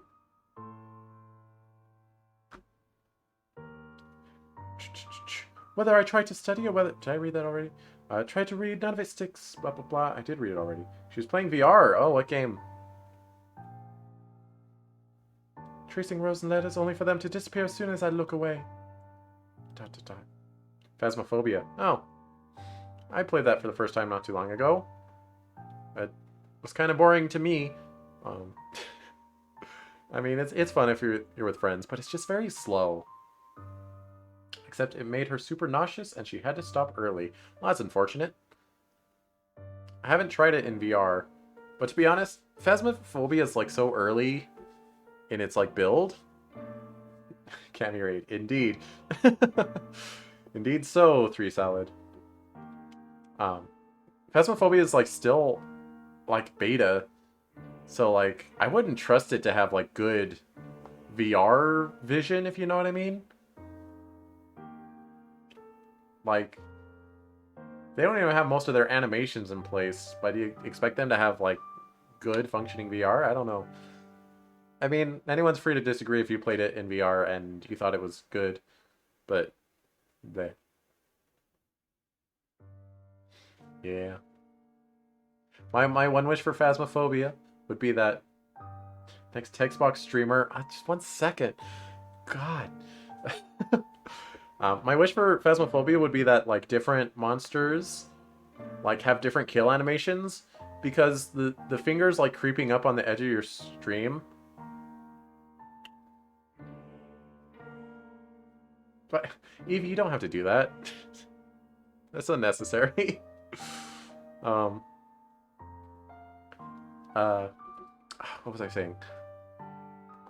Oh yeah, the fingers creeping up on the edge of your screen is only like it's only scary like once, and it's not scary at all if you've already seen it happen to someone else playing the game. So they need like different kill animations to like take you by surprise. It's autumn. Oh, okay. Well, don't make other viewers think that you're a tyrannical mod. Come on, Evie. What are you doing? But it's fine. You're just trolling your friend. I get it. Anyway, next Textbox streamer. It's all because of you. I truly am sorry. I'm the evil mod. Moose is the good one. Mod fight. I bet the streamer doesn't even wear jutes. What's a jute? Is that a boot made out of jeans? Amelie, I just tried to time you out before remembering you were mod. No, I wish timing out didn't delete all of people's messages. Because then I think, like, troll timing out would be funny, but because it deletes everything, I kind of don't like it. It is boots made out of jeans? What the heck? Is that a real thing, or is that just a fiction? Please, don't be any more generous than you already have. When I'm with you, my willpower wavers. Your willpower to not murder? Huh? Hondabelle, do you want to murder me? Huh? What do you mean by that? I'm so sorry. I always called them beans? Wait. Oh. Everything was flaxen... Wait, what? Everything was flaxen, his jutes, his jeans, his jants. What in the world? What are these noises you're making? And what do you call beans? You call jean boots beans? Where does that come from? You know what? Whatever. I'm so sorry. Yo, new portrait with a lot of more eyeshadow and succulent lips. Wait! Mel's grip loosened for a moment, allowing her to slip free and dart off like a gust of wind, not giving him a chance to stop her for a second time. The dumbfounded flaxen-haired boy... Flaxen. Always with the flaxen-haired boy stood frozen in place, left all by himself. You need to clarify! You're causing misunderstandings by being vague, which is a bad storytelling mechanic. Please don't do it. Come back. The breeze, which the white-haired girl had called gentle earlier, felt faintly chilly, almost as if mocking him. Dot. I'll just sit here with my eyeshadow, I guess. He doesn't know. You guys are going to be saying that the whole playthrough, aren't you? Even at the end, when I do know, you'll still say he doesn't know. So don't tell Cheesy. Cheesy doesn't know. Why would I sing that song? I hate that song. Looks like she's even less fond of me than I thought.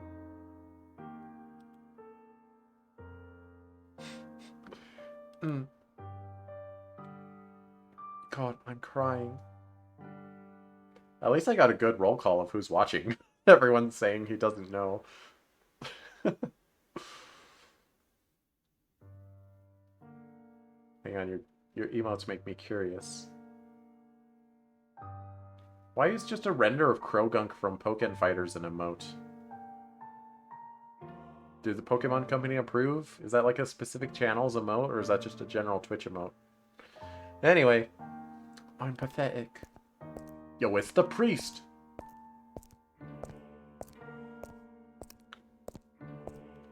Dot.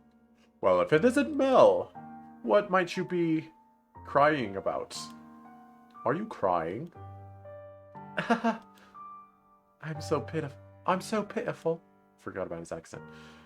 Sorry I had to say this. Think nothing of it. I passed by a girl just a few moments ago. She appeared to be rather distressed as well. Did something happen between the two of you? I wasn't good enough, it seems. Not good enough? That was the new maid I was telling you about before.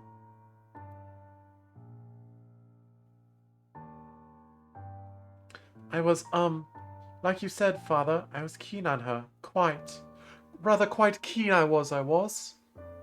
Enough to bring me to tears like a miserable child. I don't know what happened to my pronunciation there. Leave me alone. But she rejected me. I don't even have what it takes to be a stand-in prince.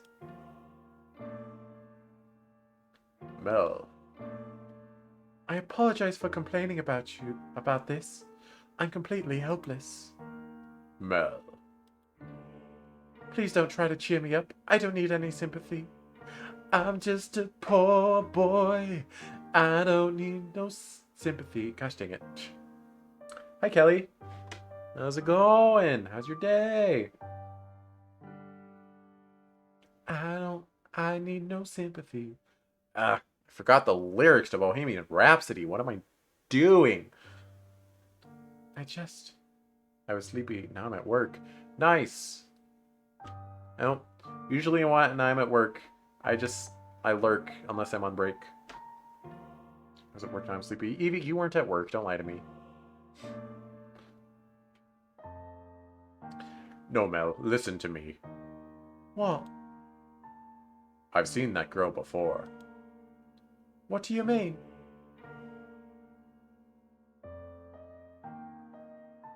It's a Gengar render from Pokken Fighters. Look at that. Oh, it tells me if it's a channel exclusive. So Twitch Global. I see. I was at Worm. What do you mean? But, you said she was a servant at your house, right? In which case... Yes, she is. Please tell me, Father, where did you see her?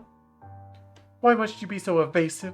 Stop using minimize. I can't hit you like this. It was probably someone else. Someone else? You're saying you mistook someone who stands out as much as her? Not a lot of albino women around, you know. Father? She, and a man who I assume is her father, paid a visit to the church once. I do like me some albino women, though. That's a strange thing to say. Let me clarify. Ilias von Einsburn, #1 waifu of all time forever. I love her so much, so much, so much, so much. See, she also has white hair and red eyes. Now, that doesn't make me automatically love white hair girl here. But she is pretty. Jeez, this might be the most popular Fatamoru stream ever. That's just because of the raid. That's just how it be.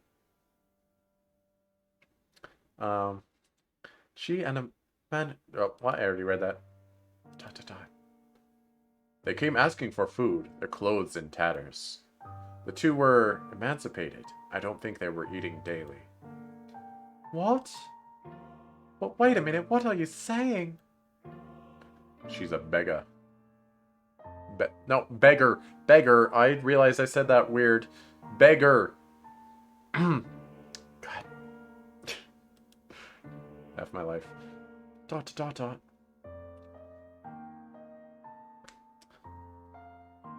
But father said she came from an esteemed house. Which is why I said I might be mistaken. Which is why I said I might be mistaken, Mel. She has a singular aspect, but it is possible there's another girl who looks similar. A singular aspect.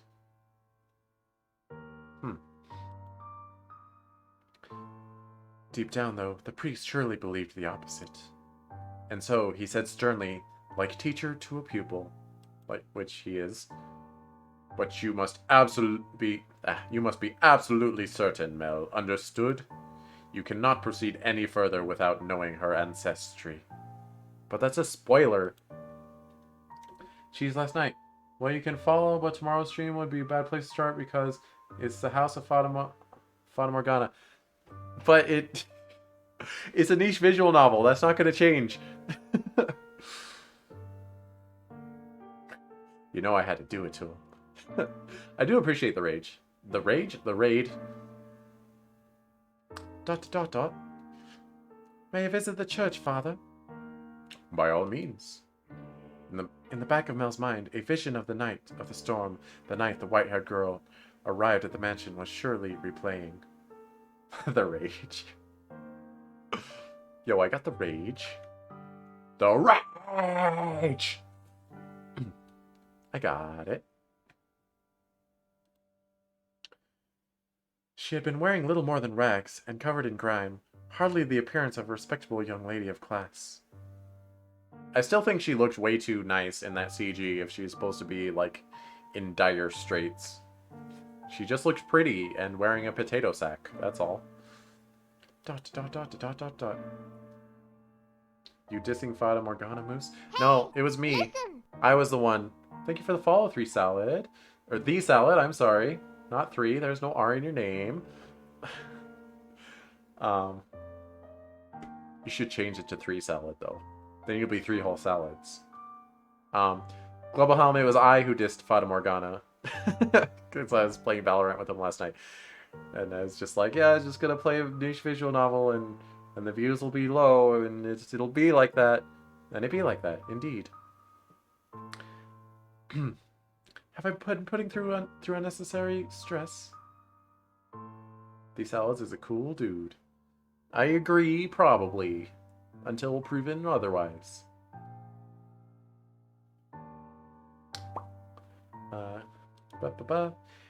If she actually turns out to be so nameless, to be rankless, no matter where she comes from, my heart is decided. I will not fool myself about how I feel any longer, but she's a witch.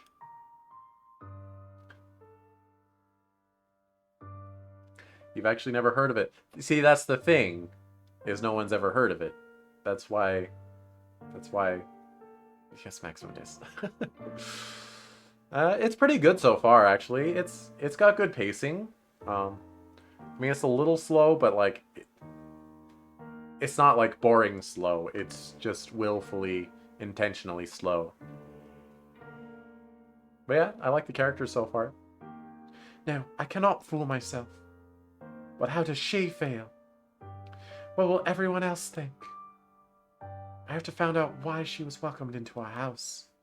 I'll ask mother or father. No, if for some reason they don't know she isn't aristocratic, I'm better off not saying anything. How would they not know? How would you think beggars came in and tricked your parents into thinking that they were esteemed? But if they don't, then does that mean she's been lying to us and to them? I have to find out. This time I must get answers. No, absolutely not. You come back here, and the first thing you say is that? I hate you, father. I will not stand for this. Uh-oh. Ah, What happened? why? Why would he just suddenly throw that on me? He didn't even ask for my opinion. Oh, he arranged a marriage, didn't he? No, I won't do it. I'm fine the way things are. I'm just fine. Dot, dot, dot. Distressed dots. Dearest Mel, I need your help. I don't want to get married. I was gonna say, if they end the scene without revealing what she's upset about, like you can't hold like 20 mysteries in the air at once. I mean, you can, but like there's some that you gotta answer quickly. You can't just linger everything forever.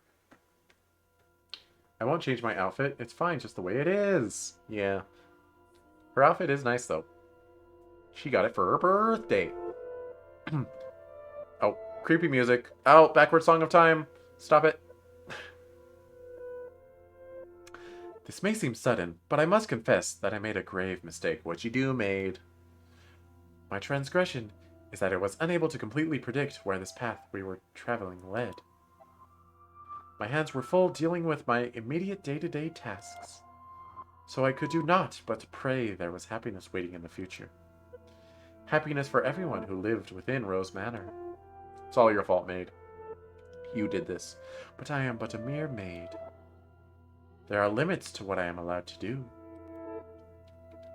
And furthermore, it was not my place to offer her my hand.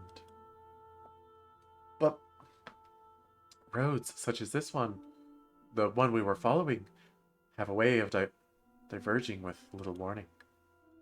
And if you do not turn the wheel exactly right at those sudden forks, you may end up suddenly forked, somewhere horribly off course.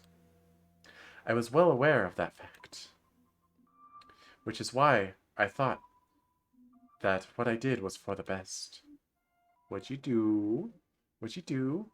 It's happening again. I made sure the door was closed, but I can sense someone standing there. Someone watching me. Is it maid or... No, it's not maid. We already know that it's Debelle. Dot, dot, dot, dot. Footsteps. They're looking down at me. I want to open my eyes, but I can't do it. Punch him in the face, Mel. Curses. You're just going to leave without doing anything, aren't you? She's sucking the white out of you. Just like that rose. Then hurry up and get out of here. Free me from this torture. Dot, dot, dot. Nani? No, tonight they're on my bed now, looking down on me. My neck. What? I can't speak. I can't move. Yeah. Oh, it was question mark going there. Yeah. I didn't really change how I did that, did I? These cold fingers. Their soft breath. What? Don't do it, Debelle. Why? I can move my body, but that's not important right now. Eh? Eh? Oh. I thought it was a vision of the future, but I guess that's his current appearance. He just has more eyeshadow every time I look at him, huh? Yo Mel, how long did it take you to get those lashes? Tell me your method. Tell me how you get those lashes out so nice. Sorry. Uh Ah, you smell of roses. The scent of a world far removed from ours. eh? He made to gasp at the sight before him, only to realize he could not. The pressure of her cold fingertips wrapped around his throat robbed him almost entirely of the ability to breathe. Well, that's unfortunate. DeBelle, quit strangling him. Why? He silently mouthed the word. For the moment, at least, her melancholic ruby eyes were focused wholly on the flaxen-haired young man. And in them glowed a faint flicker of willpower, flaxen willpower, and continuously burning agitation that roused her to action. I told you to stop being so kind to me. I kill people with kindness in return?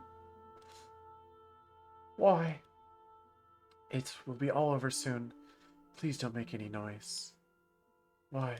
You know, I'm sure you could overpower her pretty easily, just unless you got drugged or something. I suppose he did say he couldn't move his body. To put an end to this family. You are my only... Why are you shaking? Just the transition on his face from that shock into smooth as butter, the Playboy man.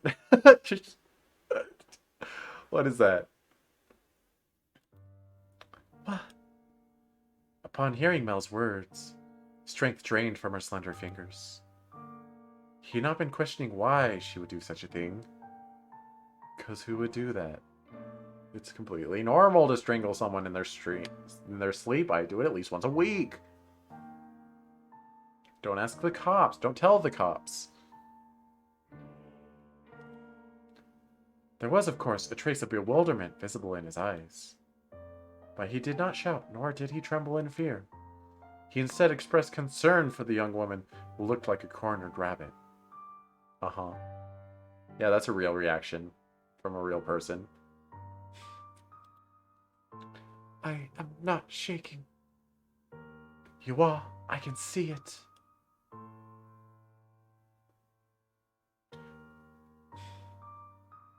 You know, just when they made this CG, this is the one where the artist was like, "Oh yeah, this is the one the girls are gonna go back to, and they're gonna fawn over. They're gonna say, oh Mel, your luscious lips, your sleek eyelashes.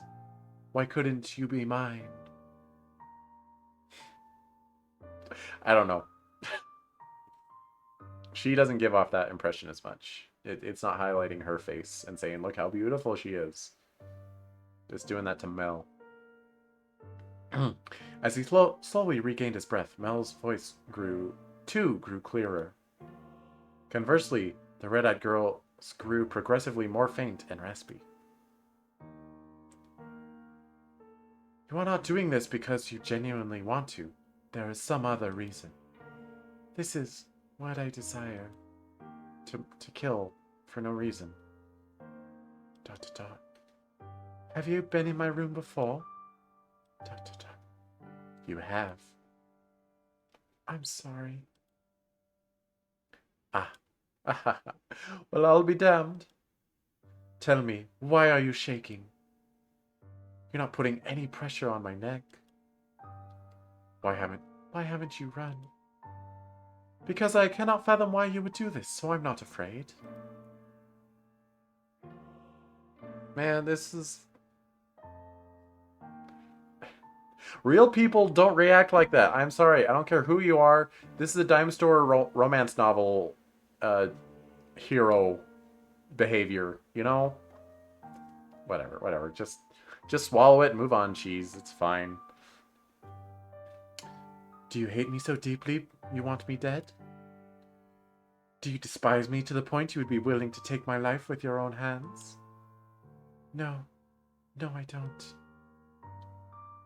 See, like I said, there's another reason.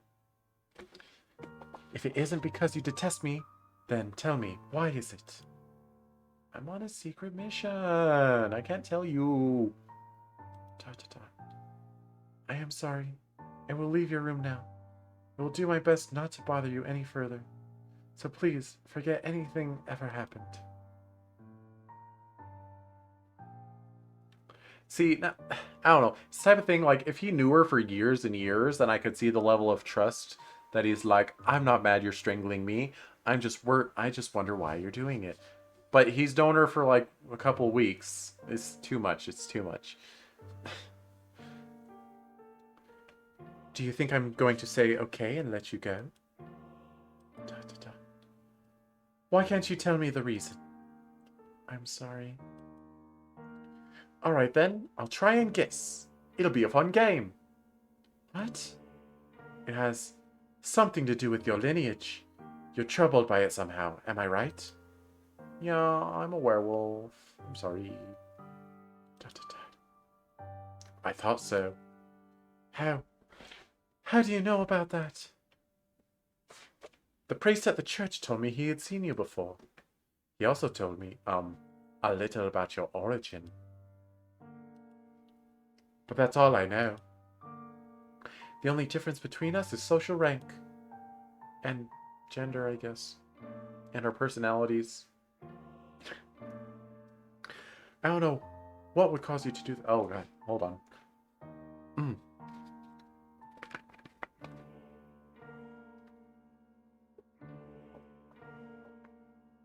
Ah. that dinner that I poorly made's trying to come back up. Ugh. Anyway. I don't know what would cause you to do this. Please tell me who you really are. Tell me why you came to the mansion and why Father allowed you to be a maid. I haven't said anything to Mother or Father. If you're hiding the truth from them, they still don't know. But I want to. I won't get mad at you or have you punished. I'll even swear to God if you'd like. I want to be the prince who whisks you away. I want to be like the prince who rescued the girl from the dark mansion and showed her the light. The world, not the light. I know I'm not that dependable, but I want to help you. Why do you show me such compassion? I'm literally trying to strangle you. You're a psychopath. Why would you treat me like this? I have my hands around your neck. She has a point, Mel. Non-consensual hand necking. It's not okay. Why? I thought it would be obvious. Or have I not expressed myself well enough? You're really hot. I love you. Every time you push away, it crushes me. I didn't even know my heart could feel such distress. If you dislike me and don't want to be with me, then, well, I'll just have to live with that. As much as it may hurt. Ah, I clicked button. I didn't mean it. But if you have some other reason, some weight on your shoulders that you can't share with anyone else, tell me. I want to help you. There are other options. Things we can do about you. No, that's not it.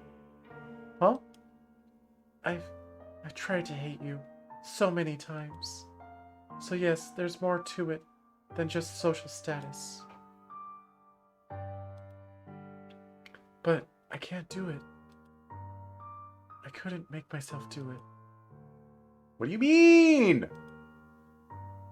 I had so many chances, but I couldn't do anything. She spoke in a stifled voice, as if every word had to fight to escape her lips. Yo, I'd like to escape her lips if you know what I'm saying. I don't know what that means. She appeared so fragile, so precarious looking down on him, that it seemed as though if a gust of wind were to were to whisk through the room, it would blow her away completely. Yo, paper girl. Her pale fingers were trembling, like she had tried to squeeze them again and failed. However, her hand did not pull away from his still slender neck.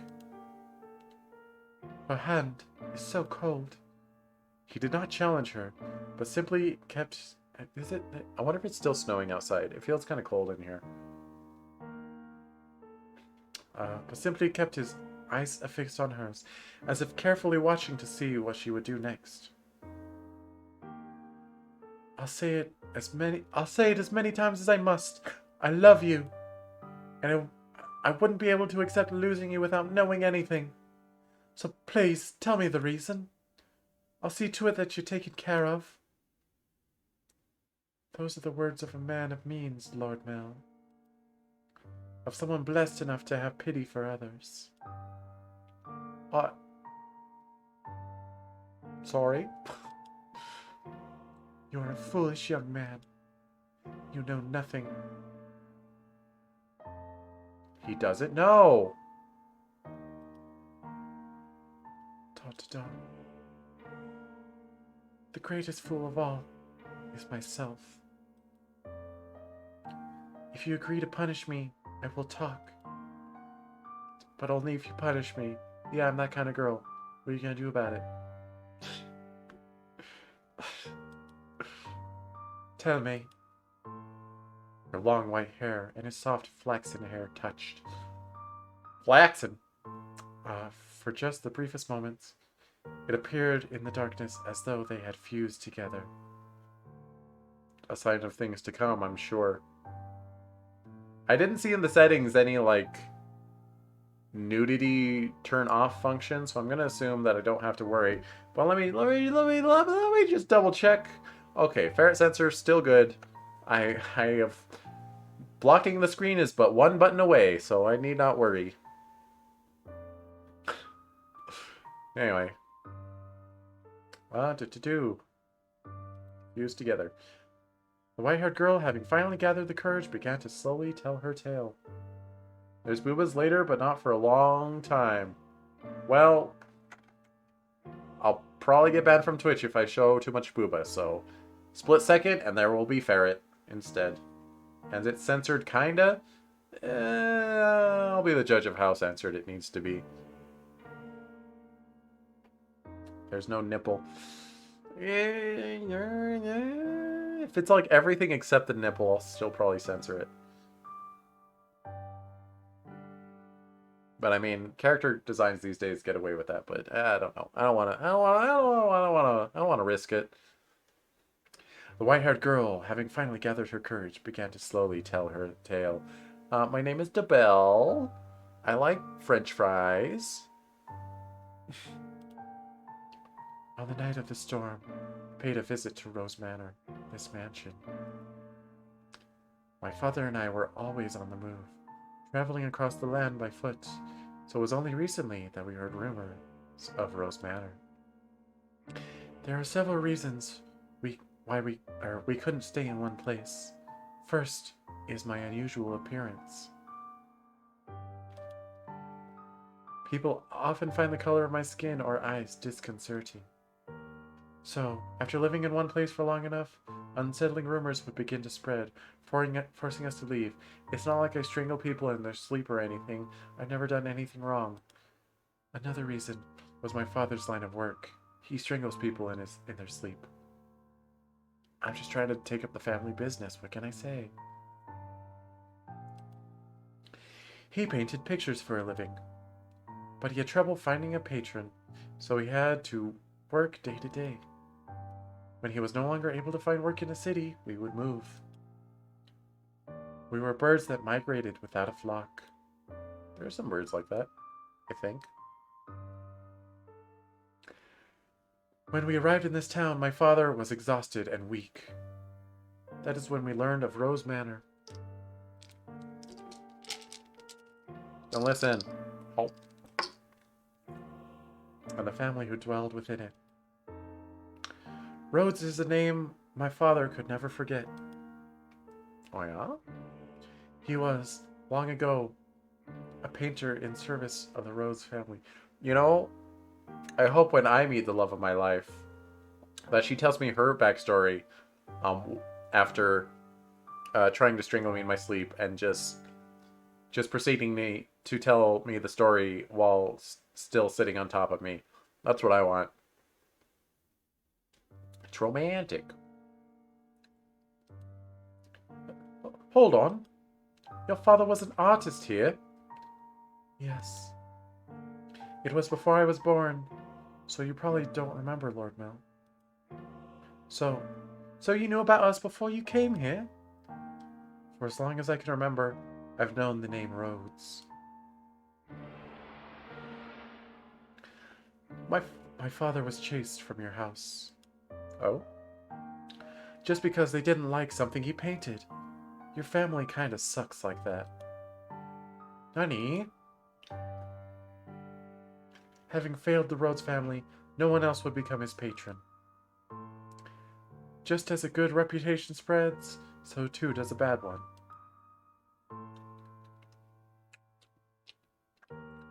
Don't say what you're thinking, cheese. Branded once as a failure, no one will take you in ever again. You nobles throw your parties and spread your gossip about this painter or that sculptor. Blah blah. I didn't enunciate, my intonation on that was weird. Bah. You're fired from voice acting, cheese. You have a bad reputation, and you'll never work in this town again. The rose you tried to give me is an example of that. Wait, an example of what? Oh, being a renowned sculptor? It was certainly crafted with skill, but the jeweler is only known because some aristocrat spoke highly of him. My father's paintings were no less skillful. His was a talent that could not easily be imitated. But no one was willing to separate the art from the artist. Yo! Death of the author.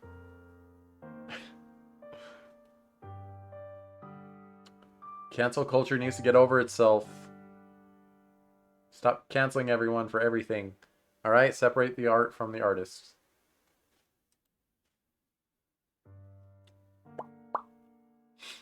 The Rhodes family stole everything from my father. Oh, strangling the sun doesn't do anything. Come on. Don't be dumb. Don't be daft. Hang on.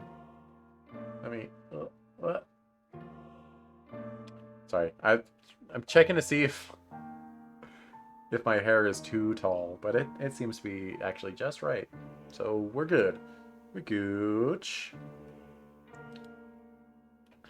But even thrown out into the streets, his only skill was painting. That was all he could do to earn a living. What little money we had for food, he gave to me. He did anything he could to ensure my survival, even at the expense of his own well-being. My father passed away in this town. Up until his last breath, he was only ever concerned about me.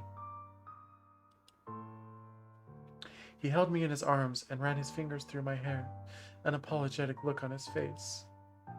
If I had a normal appearance, I'm sure life would have been much easier.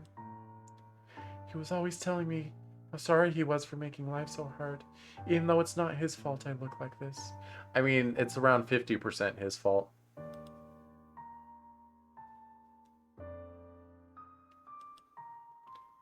I disdained the Rhodes family for for putting my father through such hardship. So I thought maybe a little strangling would make us even, you know.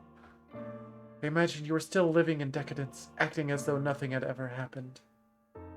No, you wouldn't even care about the fate of one simple painter. Our lives meant nothing to you. And so I sought to bring misfortune upon you. And that's why you tried to kill me? Understandable. Have a nice day. In truth, I wanted to take the master's life. But your father spends so much time outside the mansion. And so... Alright, I kind of take back my earlier criticism. I can kind of see Like if you wake up and you're being strangled, but the girl's like shaking and like looks really upset. Like maybe your first response would be like, "What's wrong?" Especially if like she's not strangling you that hard. I don't know. I don't know. Yeah, I don't know. I don't know. What else can I say except I don't know? You're right. If they lost me, it would put my family in a very difficult position. Do you know? Did you know? Yo, when's the Did You Know Gaming episode about Fatamoru coming out? I want to watch that one. Also, hey Moose, since you're still here, what do you think of my new hair? I wanted to get your opinion on it.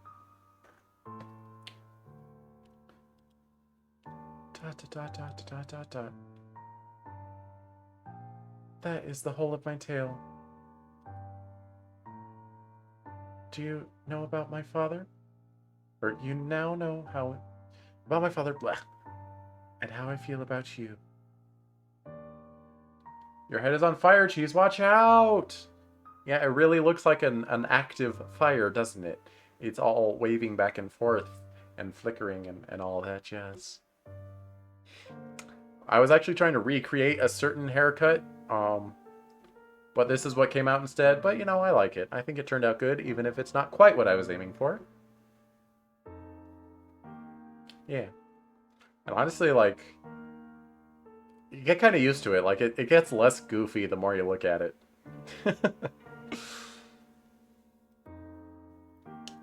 Having told you of the blackness in my heart, I cannot go on living like nothing has changed. Please give me a punishment. I've been a bad girl. Oh, sorry. Why? Why would you have me put the one I love through any more misery? I am not fit for your affection. Not only because I am not aristocratic, but because every time I spoke with you, I did so holding this darkness in my heart. It's fine. Does that not unnerve you? Yeah, but you're really pretty, though. In the end, it was my family's actions that caused you so much suffering. Would that your father was still alive, perhaps I could have done something. I'm sorry. Hey, you know, sometimes you just try to kill people. Bygones be bygones. Bygones be bygones. Be bygones? And besides, you hesitated. So you get a pass. It's fine. You didn't actually kill me. You just thought about it a lot. You attempted many times, but backed out because you were a coward. And when you finally did it, I talked you out of it because you're a coward. But Flygons be Flygons. It's funny you say that because I'm pretty sure there is a Pokemon named Bygone. Or Bagon. Bagon is what I'm thinking of. Not Bygone. Bagon. It's from the same generation as Flygon, even. What am I even to punish you for? Let bagels be bagels. True! If you see a bagel walking down the street, just let him be. You don't gotta harass them. They're just being a bagel, alright? Just let them be about it. Y'all never gonna get to see the boys club, CG. Baton D's nuts. I mean, the boys club, I imagine that's a couple doors down. I'm just trying to finish door 1 today. I hope it's not too much longer. Because I mean, I guess the 6-hour time limit doesn't really exist anymore. So there's no reason to try to limit it under 6 hours, but I don't know. Big on these canuts. True, Alex. I've never agreed with you more than right at this moment. As you said, you had countless opportunities, but you could not bring yourself to do it. Tell me why. Turtonator D's nuts. Nah, Turtonator sucks. Bad Pokemon design.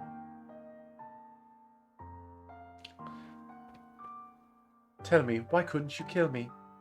Because I think you're really cute, and your bishy eyelashes, and your bishy lips, and your, okay, admittedly slightly too large nose, but I love it anyway. If it's because I've given you enough reason to have even the slightest bit of interest in me, do you like me? Do you think I'm cute? Because if you say you think I'm cute, I won't punish you for trying to kill me. Do we have a deal? Nothing was as I envisioned it. What? I assumed the residents of Rose Manor would be cold people who believed that wealth and rank mattered above all. Yeah, I think you're gonna see that later. Uh, just disclosure, I've seen another scene in Fatamoru that's like later. I think it's like door 3 or 5 or something. Um, there's a real jerk monkey that comes to reside in this manor, I think. Um, and she knows him even. But yeah. Anyway, But on the night of the storm, the mistress was the first one to extend her hand to me. I arrived at the mansion disguised as a beggar. OMG, streamer knows about Jacopo. Streamer knows about Jacopo. A little bit. I don't know everything about him. But I imagine he never redeems himself as a not terrible character. Anyway, I arrived at the mansion disguised as a beggar. Actually, disguised is not the right word, as many nights I only survived on the generosity of others.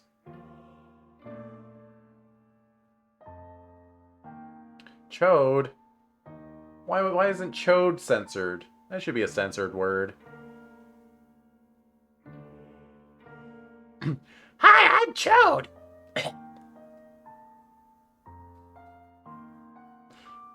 Got him, boss. Thank you, Evie.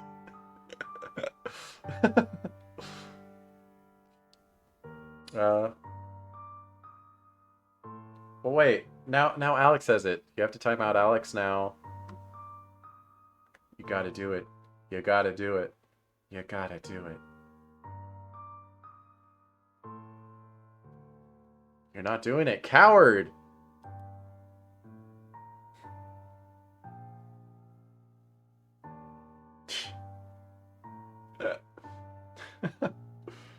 Oh, that's just a Mario character.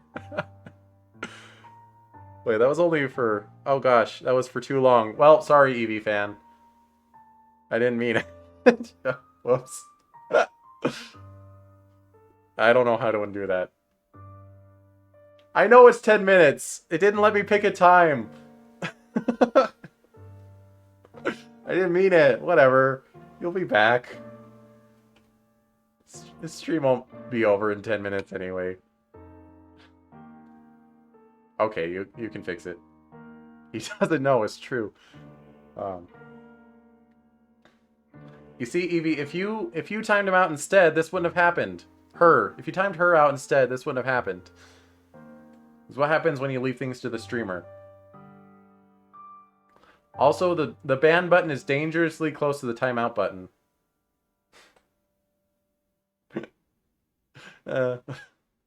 Just saying.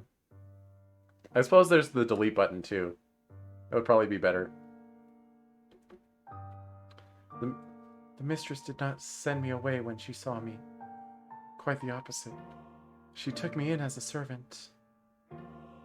So that was Mother's doing. I could scarcely believe she would invite a stranger into her home, that she would treat a stranger with such compassion. How do I change the timeout time? Whatever, I'll figure it out when I'm not streaming. I thought perhaps she knew who my father was. But I had never met any of you before, so she must simply be that kind-hearted a woman.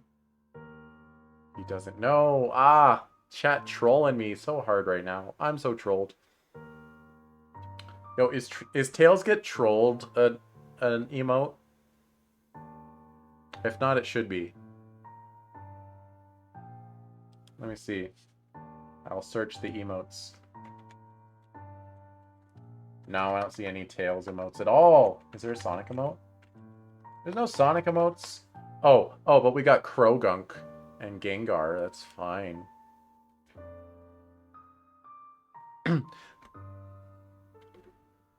Well, gee, if we're just taking in beggars as servants, then why don't we help the guy who's begging outside the church, huh?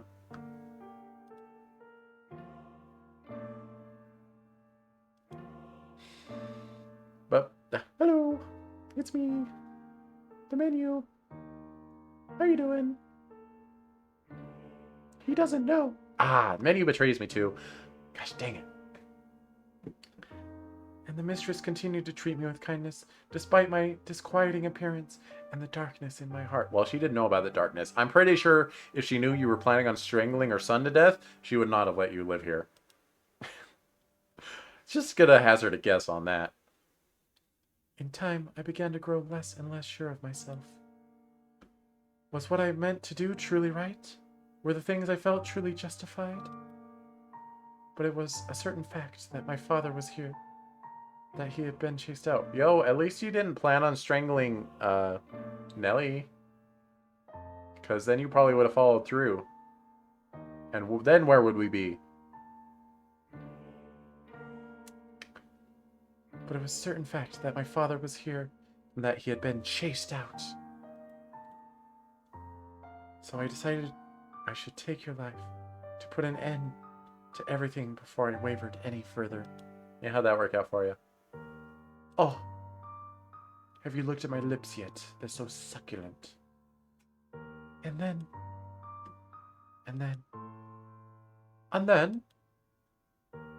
you were too kind to me. It's all your fault. Because you laugh with such affection. Because you give me smiles like that. Because you say the things you say. You.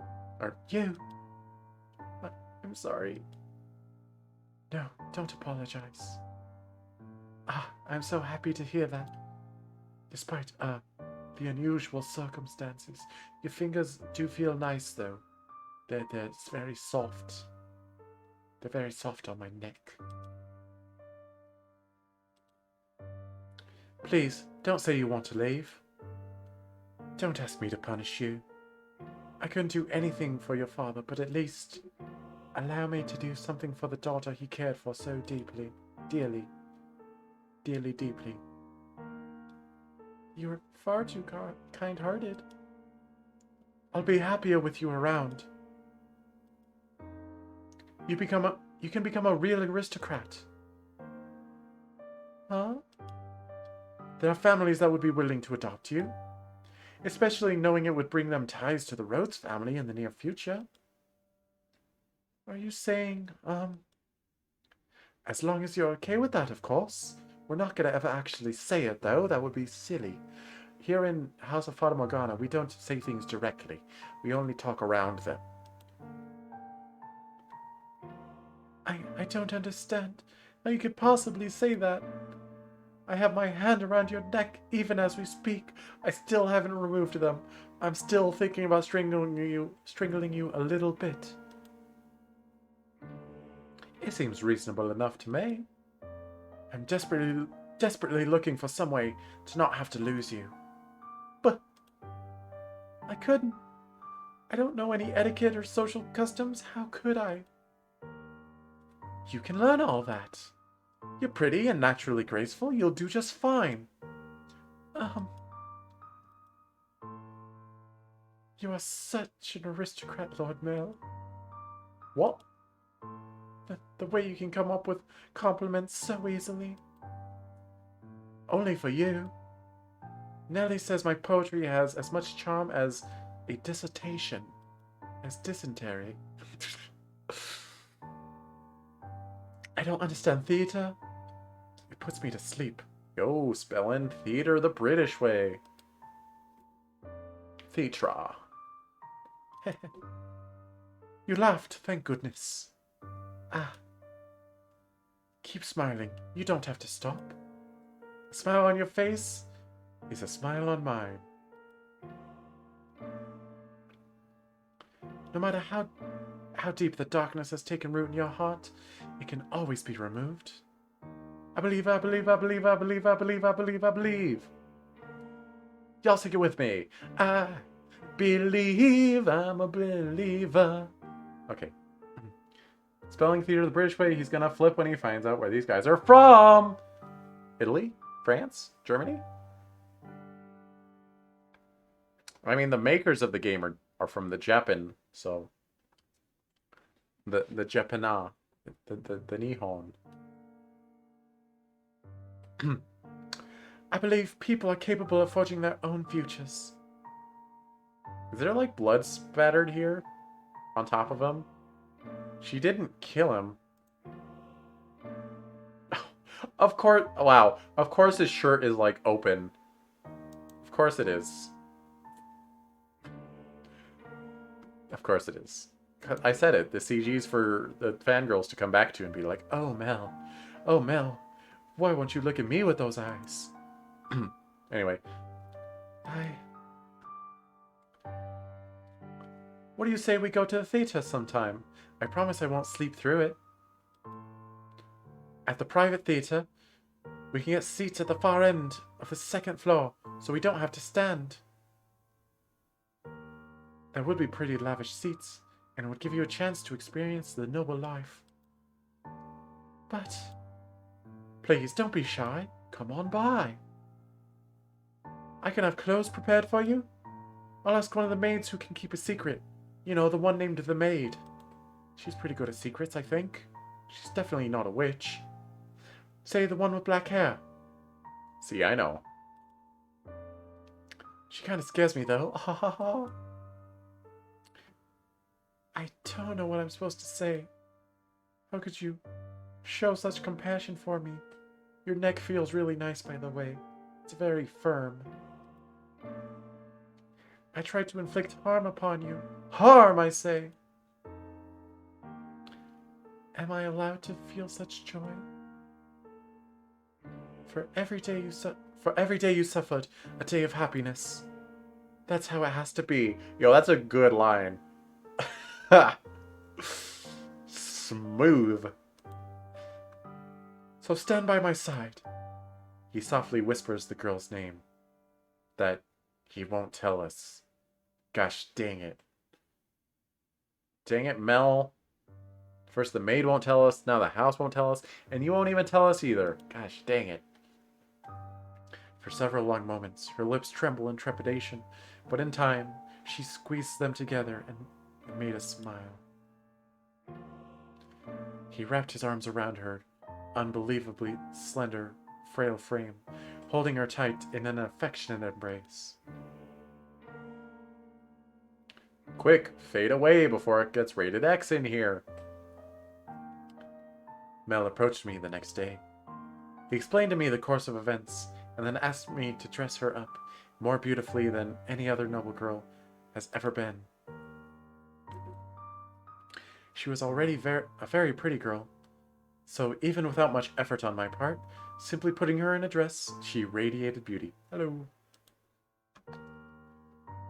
I was quite partial to her smiles, so I agreed to help, thinking that it would lead to their happiness. I could not ask for anything more. But it led to their unhappiness. I never anticipated what would happen next, though. Dun dun dun! Perhaps my hopes were unreasonable after all. Yo, who's stepping in my ear? Get out of there. Get out of my ear. The house in Fata Morgana. So quick. It's quick. It feels like it's quicker every time. How? Yo, Nelly. Whoa, Nelly. I didn't know Nelly was like an actual name for people. It's a name for horses. If that. Yo, it's Arthur! We heard about him earlier. Now, Nelly. You love the theater. Don't look so cross. You're horses. I am horses. How'd you know? I'm part ferret, part person, part horse. Calm down, BGM. Humph! Nellie was without a man other than her brother that evening. Oh, was out with a man other than her brother. A rare sight indeed. Oh, they're gonna see them. They're gonna see Mel and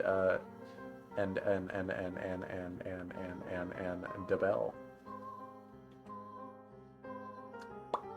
So their names are hard to like keep straight because it's Mel and Nelly. It's hard. And granted, I did Debelle to myself because that's not her actual name, but still, it's hard. It's hard. God. A rare sight indeed, and she was quite clearly in a foul mood. I will not stand for this.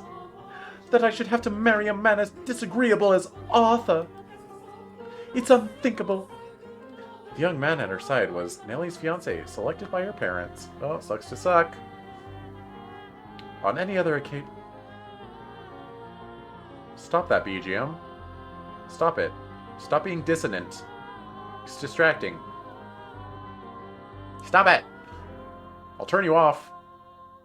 On any other occasion, she would have snubbed an invitation from any man who was not Mel, but she had little say in this matter. She was, for lack of a better word, forced to go out with him. Yo, I wish a girl would be forced to go out with me. Wait, no I don't. She wouldn't like it. Well, she wouldn't like it anyway. Then I have to spend money on a girl that doesn't like me? Nah. Nah, none of that. I don't want that. And oh, how furiously she had fought against it. She had shoved aside the Abigail trying to fasten her corset, locked herself in her room, and sobbed for quite some time. It required the combined efforts of several of us to get her... burp. Sorry. Bup. To get her ready and out the door for her date.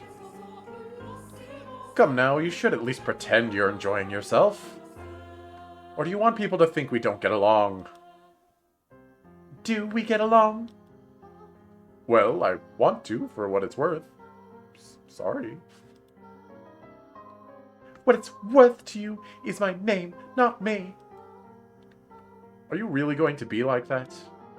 I went out of my way to take you to your favorite play. It's Romeo and Juliet. The one where they kill themselves. It's good. The least you could do is be a little kinder to me.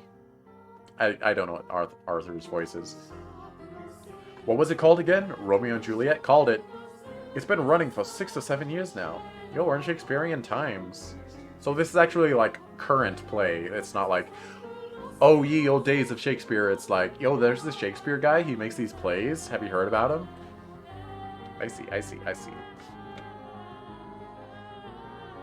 Oh. Just listen to the ladies not being harmonic with each other. Listen to them be dissonant. Oh.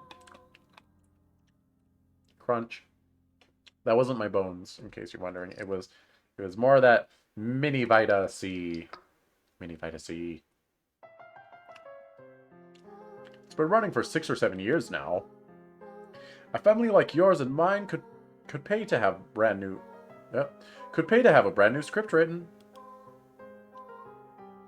So why should we have to see an old play at the theater full of commoners? It may be private, but even so, ha! I would rather just have a show put on at my estate. I'm rich. Stop talking already! Why should I have to marry someone like you? I have absolutely no desire to marry you. Yeah, credit to her, she's upfront about it. Whatever it takes, I will put a stop to this. I'll talk to my father as many times as I must. Please don't make such a scene, it's shameful. The actors are watching. There are people around, remember? You represent your family. Besides, our families are hardly strangers to one another. Try as you might, I doubt you can get rid of me. Haha, you're stuck with me, you're gonna like it eventually. Ha ha ha ha ha ha. No matter what you say, you can't break this engagement. You don't. Your parents gave you too much freedom, and look at what a spoiled little girl you became because of it. Me, as your husband, I'm gonna give you no freedom, and you're gonna like it. Ho ho hee hee ha ha. I'm not a real character who will continue to persist throughout the story, because if I was, I would have a portrait. Goodness, you're going to be quite the handful. Oh, get off your high horse! No, you're the one on the high horse, Nelly. You're going to be my wife, so you could at least put some effort into it. Into liking me. That's not how liking people works, I don't think. Huh? What happens when I take you to a social engagement and you act like this? It's shameful to both of us. Yo, chat, could I get an estimate on how far away from I am to the end of this door? Like, am I like an hour away or am I like 6 hours away? Because I don't really want to do a 10-hour stream today. Not especially. But I could go for like another hour or two if that's what it takes to get to the door. The door. You're almost there, but you gotta actually keep reading. Never. I will never keep reading. If you read it, you can finish it. Alright, alright. Yeah, I'm chatting. I hate it when Cheese Louise goes on tangents instead of reading the story. Yeah, yeah, yeah. You know, that reminds me of this one time. No. This coming from someone who used to call me Lady Nelly. What's your problem? When you choose to act like a lady, I'll gladly call you that again. Streamer next door. I'm trying.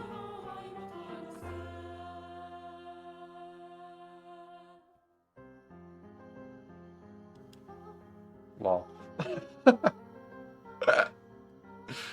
Lol.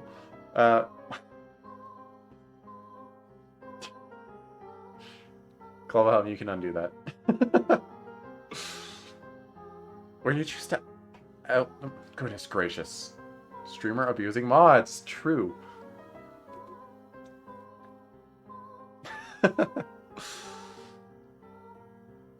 Is it just like /untimeout and then username? Is that what it is? I'm sure it's something simple. I'm sure. Google Doc being written right now. Oh, a call-out post on me? I'm sorry, I've been abusive to you for so long. Longer than you've even been mods. Opening Twit longer right now. Read the VN. I don't wanna. It's boring. No, it's not boring. Put yourselves in my shoes for a second. I have to marry a bratty little girl because it will help my family. How dare you talk about me that way? You're banning chat. Don't do that. Other chatters, speak up. Show your rights. Command rights right now in the chat.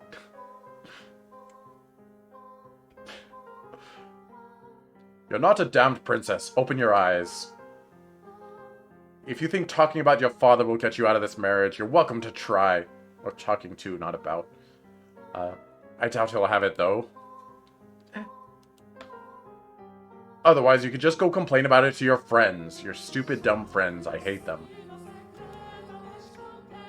Oh, that's right. As far as I'm aware, you don't have any friends. Ouch, man.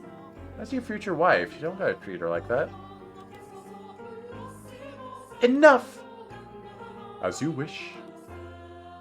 This is so frustrating. Why should I have to listen to this jerk mock me? It's not like I mocked him first a lot. I have Mel. I know. If father won't listen to me, I'll ask Mel to talk to him. Mel will be able to convince him. Come on now. Your favorite play is about to start. Oh, it hasn't started yet. Maybe you should face forward. Face the future. Enjoy it while it lasts. You won't be talking down to me for much longer. Ooh, I'm gonna pout so hard at you. Ooh. Eh? What? Honey? Is that... Oh, she saw Mel and DeBelle. Uh-oh. Wait, Nelly! Get back here! What is that damn child's problem? I didn't give her permission to leave. Interesting choice, calling your wife a child. Interesting choice, Arthur. Father will be sure to hear about this. I cannot have the roads making any more of a fool of me. Uh-oh. I... You're fine, don't... Wait. Oh, it was white-haired girl saying, I... Yeah. Mel was on the screen. What do you want? You're fine, don't be shy. But so many people are looking at me. I like her yellow. That's because you're gorgeous. No, it's because I look strange. I assure you that's not the case. Is it true it is true you have an unusual appearance, but it's good unusual, not bad unusual. But right now, the unique color of your hair, your skin, and your eyes all serve to accentuate your beauty. Da. You sound like a prince, Lord Mel. Oh, she's smiling. What, you think so? I mean, I did say I'd be a stand-in prince for you, but... I think you're a wonderful prince, not just a stand-in. Which makes you my princess, then. Oh, don't let Nelly overhear that one. I don't. Oh, you're supposed to say, yes, I am there. You're going to make me sad.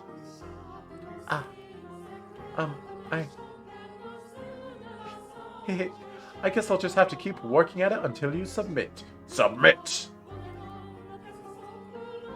I don't know why this game brings out all the Kingdom Hearts quotes in me, but it does. The music's dissonant again. I can't handle it. It scrambles my brain. I can't read. Bad noises. Oh, hey, the play's about to start. What am I supposed to be doing? Just be pretty. I don't know. Nothing in particular. Just watch the people. Just sit back and enjoy the show. Oh, but there's one more thing. Yes? If I start dozing off, could you maybe wake me up? Ah. Oh. Ah. Nani? Oh, there's footsteps. Attacking my ears. Nah. What? Dearest Mel! Nelly? Dearest Mel, what are you doing here? I asked her to join me.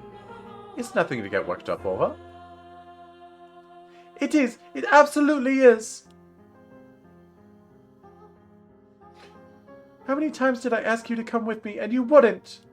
You don't even like theatre, dearest Mel, and you brought her?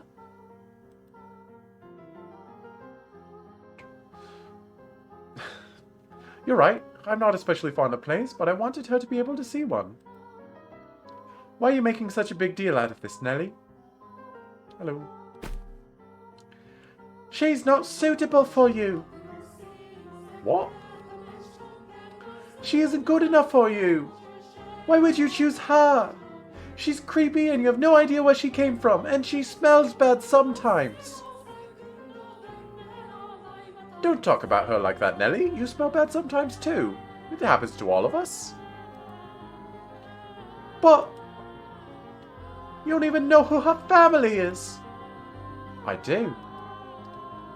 What? Lord Mel? It's fine. You just stay quiet. Don't stand up for yourself or anything. Just let me do it.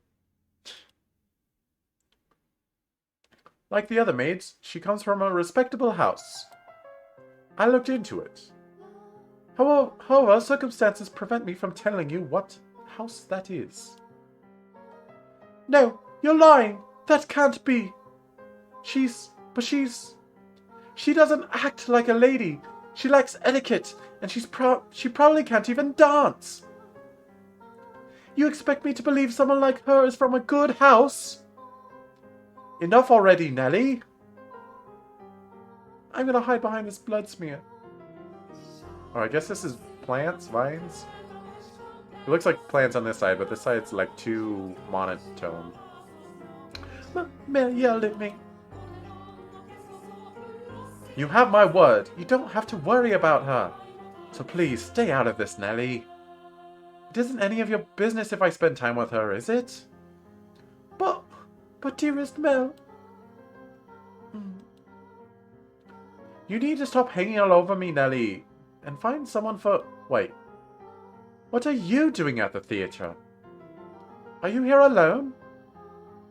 Ah. Oh yes, dearest Mel, about that. I have a favor to ask of you. I've been waiting to talk to you about this since yesterday, but I haven't seen you at all. Settle down, Nelly. What's this? What is it? Father had me engaged without consulting me. And he picked Arthur, that disagreeable little... Oh, right, that. I already know. Oh, Mel. You're killing her. You're killing her deep inside. What? I heard it from Father.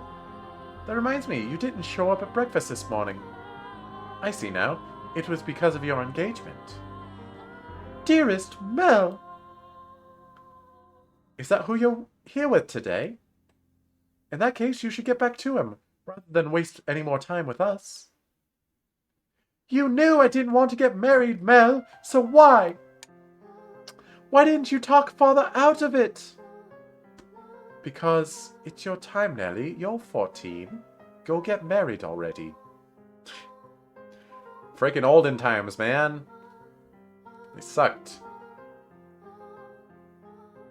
Although, what? Your brain doesn't finish developing until you're like 26, 28 something? So who knows? Maybe in the future, like we'll have long enough lifespans due to better healthcare and stuff. Maybe in the future we'll have, longer lifespans, and you won't be an adult until you're 28 or 26 or whatever. Who knows? Who knows? Or maybe they'll just change the drinking age to that to make everyone mad and not listen to it even more than they already do. Streamer! Hi, Teddy. Streamer. What's up? You got opinions?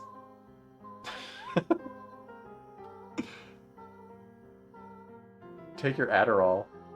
What does Adderall do? Is Adderall ADHD medicine? Streamer. Stimmer. Yo, Stimpack? Sure.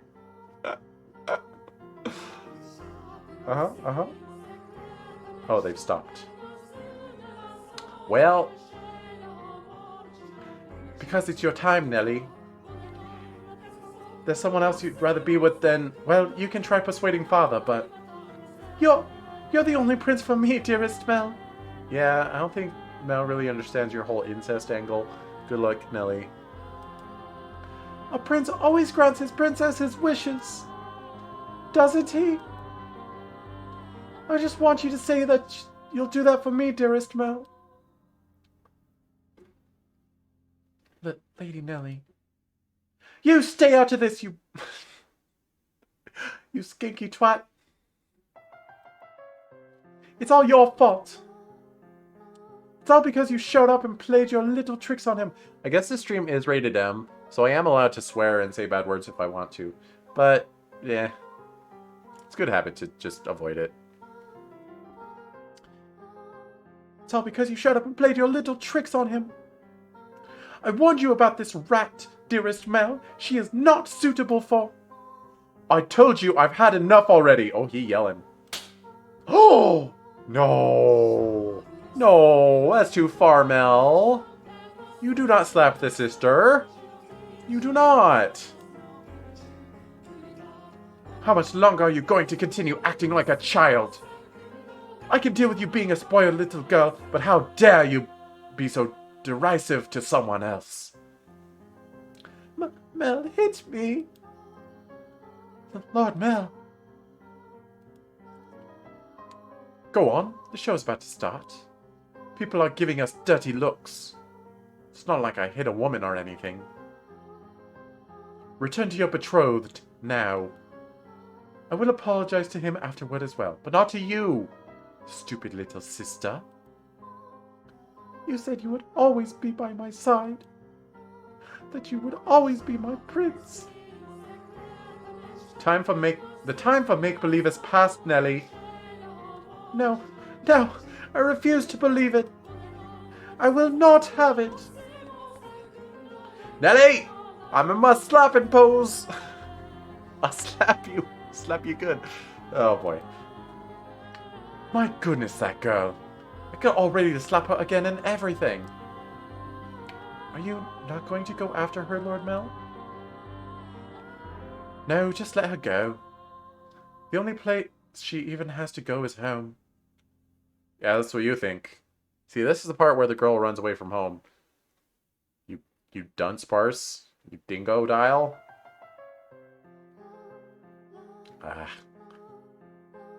I just wish she'd start acting a little more like an adult. She's 14! Leave her alone! I imagine Lady Nelly is simply... She what? No. It just wasn't my intention to get between you. Don't blame yourself. It's not your fault if we had an argument. But you two are so close. Well, yeah, we're siblings. So we're close, but nothing more. We're siblings, so we hit each other sometimes. It's fine. It's fine. I do care about Nelly, and I enjoy spending time with her. But she's my sister, nothing more. Anyway, sorry for making such a scene. No, I actually liked watching you hit her. It was fun for me. I think you awoke something inside of me. I imagine she left her betrothed behind without saying anything, so I'm going to go apologize to him. We have to keep up appearances. Stay here, I'll be right back. Very well. She is not amused. Dot, dot, dot, dot, dot, dot. I'm just gonna dot, dot, dot to pass the time, don't worry. Master. Oh, it's narration. Master, what are your thoughts on the tale so far? Which of the siblings do you think was in the right? Master, the brother or the sister? Oh, do I have to pick? Oh my, I apologize for the abrupt question. Did I startle you? What do I think? Yes, I believe Mel was probably right. He was also surely happier than her. As Mel had anticipated, Nellie fled from the theatre, leaving her fiancé behind. Erp. She forced her way into a carriage, stopped outside, probably one called for a different nobleman, and ordered it to take her back home. Yeah, wow, that sentence didn't agree with me at all. Mel's assumption was correct. The only place she had to return to was the mansion. The sun was beginning to set, and as a young lady, she could not simply go wandering through town alone. Oh yeah. Bad things would happen to her. Yikes. Nor did she have any acquaintances to take her in. Her world was, in essence, composed of two elements, her brother and the Rose Garden. Well, that sucks. They were the light of her life at Rose Manor. The life of her light. She lived a very isolated existence. Ah. Ha! Ha! Nah. When she escaped the back room, Nellie went straight to her room, locked the door, got on the floor, and everybody walked the dinosaur and began sobbing. The waves of her sorrow came crashing effortlessly over the levees? Google!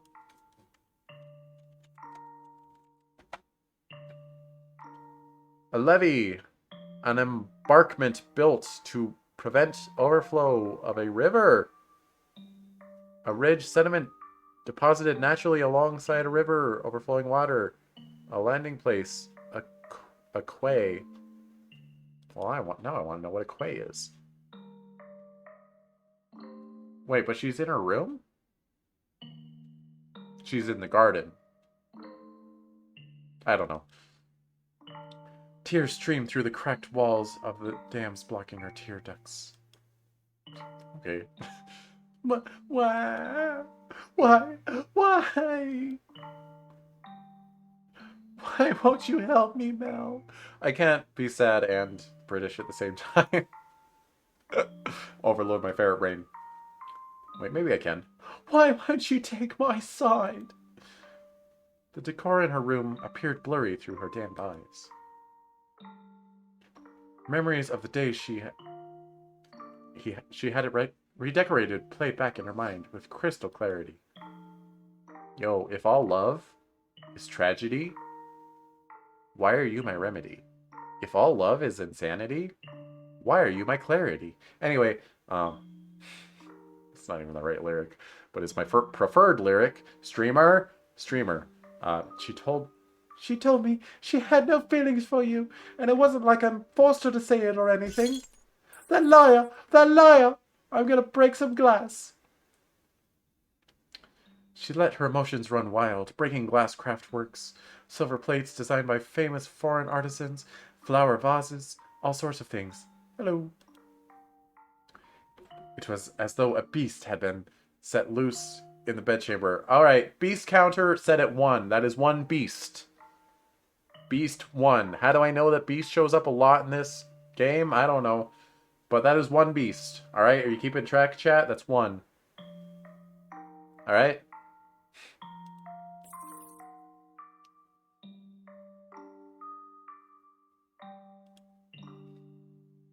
Oh, gee, nice Bloodborne reference, Fatamoru.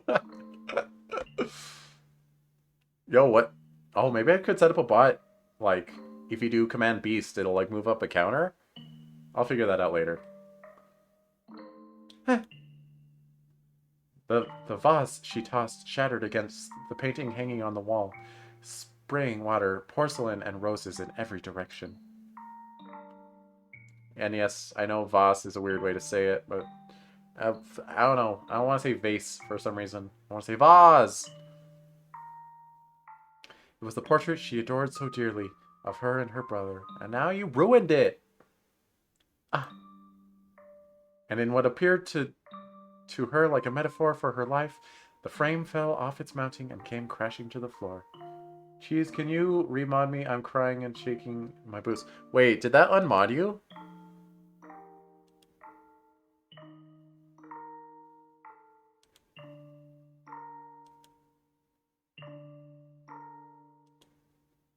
Why did it unmod you? Hang on. Alright. I'll fix it. I didn't realize you had been unmodded. Fix it. Oh god. Twitch, don't you do that. Don't you make noise. Don't make noise, Twitch. Don't you do it. Don't you do it. Where's... Alright. There's a mod thing here somewhere. Moderation. Oh, nope, that's not right. Is it under community? Roles manager. Add new... Okay, I'm doing it. I do it.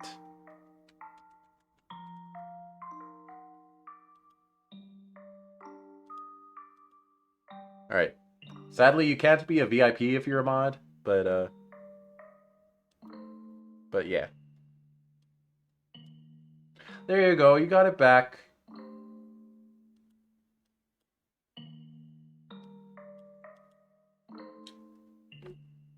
Alright, note to self, don't time out your mods, or you have to remod them later. Even as a joke, don't do it, cheese. Sorry about your boots. And in what appeared to her like a metaphor for her life, the frame fell off its mounting and came crashing to the floor. Nope, there it goes.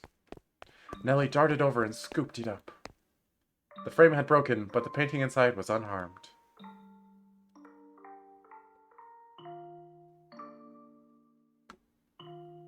The 2 smiling children were still the very images of happiness, inseparable siblings gently holding one another's hand. My prince is no more. Though in her present state of mind, that image of happiness brought her nothing but misery. If all love is happiness, why are you my misery? The worse she felt, the more frustrated she grew at the smiling girl and the kind boy of her past. The princess is no more either. You're not a princess anymore, Nellie. Some other woman has taken your place. I trusted you, Mel. Think you trusted him in the wrong way there, Nelly. I believed you would always be there for me. Not like that, though. This painting is nothing but a lie. Oh, you're really gonna regret it if you damage that painting. Don't you do it, Nelly. That's not the real Mel. That's not the real me. It's all a big fat lie. Oh, Nelly's gonna do something regrettable real quick here. A lie. Why? I wish this painting never existed. And she's tearing it up. That it was never made. That I never had a brother. This painting. Ha, ha. In a fit of emotional distress, she scratched feverishly at the painting she once considered precious. She put more force into her fingers than she, or perhaps anyone, might have imagined she could. Oh, she's gonna, like, bloody up her fingers. Flakes of paint began falling off the canvas, and in time she noticed something peculiar. Huh? What was that sound? What? Is this writing? Something's hidden beneath the paint. Just a little more. A date? Why would that be hidden? What could it be for? Completed. Completed May 1587. 1587. She read aloud the faded, scratched up handwriting. I forget what the hashtag current year is in the game. Is it like... I don't remember. I don't remember. Wait, does the save menu tell me? Nope. Hashtag current year is 2021. Hey, future cheese. Hello from 2021. How's it going? How's your future in streaming? It's looking good. I'll bet. Let me know. Yours sincerely, Cheese Louise. Alright, now someone go bury that, and I'll dig it up later. There. She read aloud the faded, scratched-up handwriting. After staring blankly at the text for some time, the color in her face began to drain. What is this? How could this have been painted 16 years ago? When I am, in fact, 14. Oh, wow. Plot twist? I wasn't even born yet then, and Mel would have been just a baby. Is this not me, and not Mel? Ooh. There's still more writing. Urged on by a rapidly pounding heart, Nellie furiously scratched away at the painting. Even as her clean pink fingernails were soiled with fragments of paint and blood, she did not stop. Oh, jeez. Nellie, please, don't bloody up your hands by clawing at things. That gives me cringe. Oh, it hurts me. Stop it. Nani? She was so overwhelmed by trepidation that she could not stop. She had a horrible premonition that something was about to happen. Something indescribable, incomprehensible.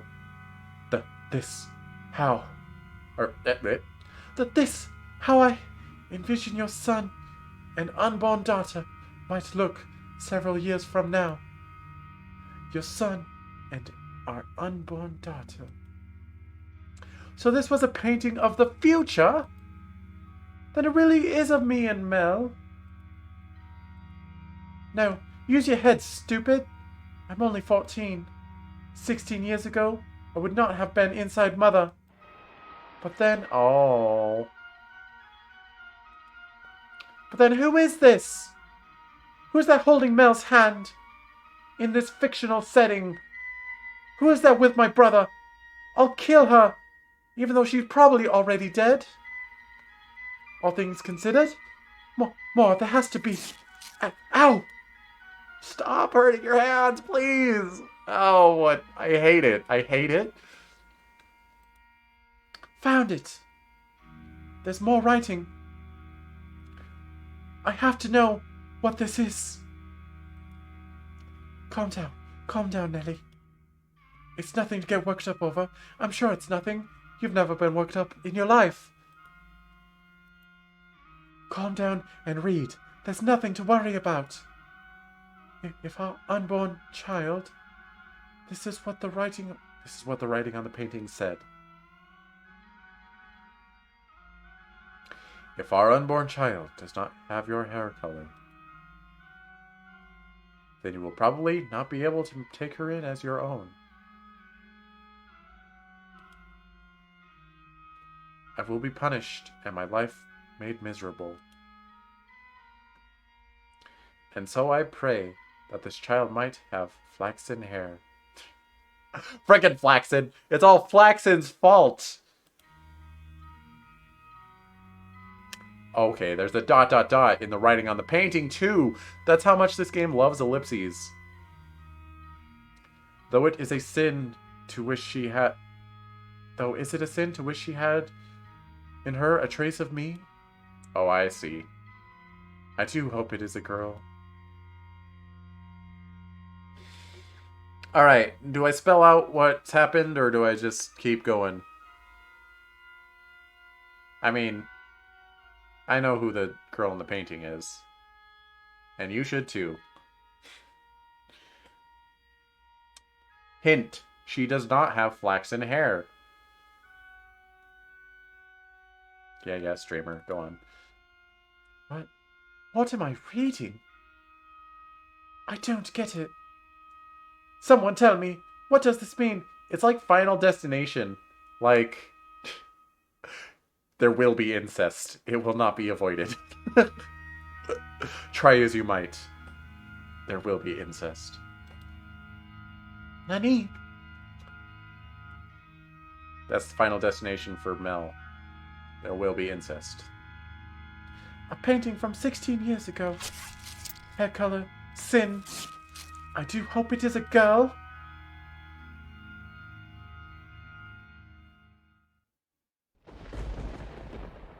Tom. Tom. I have not saved in a while. I shall save.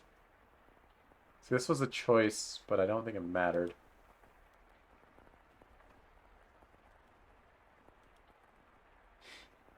It's the only choice I've gotten so far. I thought it would at least give me the choice on who I agreed with between Nelly and Mel. Anyway. Yes? It's Nelly. Let me in. Lady Nelly. Oh, you changed out of your dress. That's a shame. It looked nice on you. It really did look so nice. Oh, I thought Nelly was going to come in and be all, like, aggressive. Maybe passive-aggressive, but... Or I guess maybe she will be passive-aggressive. Almost like you were a princess. Oh, she man. Lady Nelly. Say, I've got a question for you. Do you mind? By all means. What color hair did your father have? Well, Nelly figured it out, too. I beg your pardon? Did you not hear me? Should I repeat the question? No. I assumed it would be about Lord Mel. I am just so curious about where you got that white color from. My father was more tan than white. So I didn't inherit my paleness from anyone. I asked about your father's hair color. Why would you want to? There's no reason you can't tell me, is there? My father had white hair. But that was simply because he was an older man. I do not think he was born with... Ha! Ha! Ha! Ha! Ha! Lady Nelly? Ha! Ha! Ha! Ha! Ha! Huh? Nani? Hey, guess what I figured out? I figured it all out! That would be why they took a beggar off the streets, wouldn't it? It was so simple. There's only one difference between you and me. You're dead. The thing that Mel fell for is... Why do you have those? No, stay back. Alright, well, I hope she's using those scissors on her hair and nowhere else. The house in Fata Morgana. Okay. Okay. No! Gosh, dang it. Ah, we've finally reached this point in the tale, Master. If your memory has been refreshed, then we can return to the mansion immediately. I hate you, game. I hate you. Why would you do this? Why would you do this? Why would you cliffhanger there? End of section. Sicko mode. Yeah. If your memory has been refreshed, then we can return to the mansion immediately. Very well, then. If you insist, Master, we shall proceed with the story. It was a stormy night, much like the one with the white-haired girl had first arrived on. It was quiet as a crypt in the mansion, not a single light visible in the halls. The house sat in wait for the sun to peek out over the horizon. The darkness is, generally speaking, something that rushes by like a gust of wind as we sleep. The flaxen-haired young man... Yo, imagine not sleeping when it's day out. Imagine sleeping at night. Couldn't be me. The flaxen-haired young man, too late in bed, pale blue moonlight, sporadically streaming... Yo, streaming? Streamer? Streamer? Streamer? Streaming through the gaps in his drawn velvet curtains as he attempted to submit to slumber. He was having difficulty drifting off, but this time, as time trickled onward, he drew closer and closer to the arms of Morpheus. What? The arms of Morpheus? Is that an analogy for falling asleep? It's new to me. Okay, it's not end of section yet. They're not going to cliffhanger yet. Okay. I thought it was the end of the door, and I was like, are you serious? We're going to, like, travel in time and to a different land, and that's the last we'll see of it. I was going to be mad. Okay. It's fine. Sicko mode. Suddenly, he sensed a presence in his room, much like the one from those nights some weeks earlier. Is someone there? Answer me! A slender, feminine finger pressed gently against his lips. Uh-oh. There was no hostility in the motion, but rather a great deal of affection. It's Nelly. And she's got some scissors behind her back, huh? Yo! The silhouette faintly resembled... Faintly... What? Where did I get resemble from? Silhouette faintly visible in the dark room was the same as that night. A flash of lightning shone through the drawn curtains, illuminating her beautiful white hair. Oh, it's not Nelly. I'm wrong. No, it is Nelly. Oh, God. Oh, no. Several silky locks spilled over her shoulders, brushing against Mel's cheeks. The white-haired girl. She sure do be having white hair, though. A couple soft puffs of air tickled his face, as though she were silently laughing. He assumed her finger held against his lips was her way of telling him to stay quiet. She began to slowly, delicately trace the outline of his mouth, moving down his cheek and along his jawline, as if over porcelain. It's messed up. It's messed up. You're rather more forward than I remember. Well, I suppose you always were quite daring. This isn't the first time you've sneaked into my bedchamber. Oh, God. Yeah, say that to her.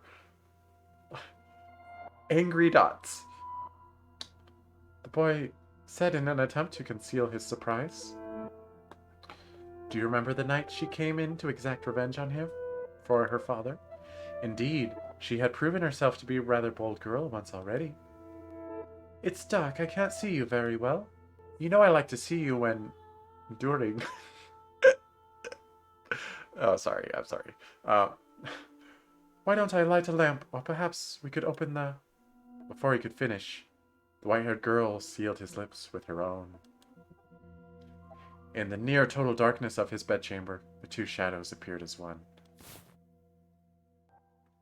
Yep. Dot, dot, dot, dot, dot, dot. They remained that way for several minutes. Their kiss was innocent. No more than pressing together two pairs of lips. Yep. Nothing not innocent here. And at the same time, the white-haired girl lovingly ran her fingertips across his skin. When their lips separated, Mel gasped for air. It seemed he had been holding his breath. Slightly embarrassed at himself, he said,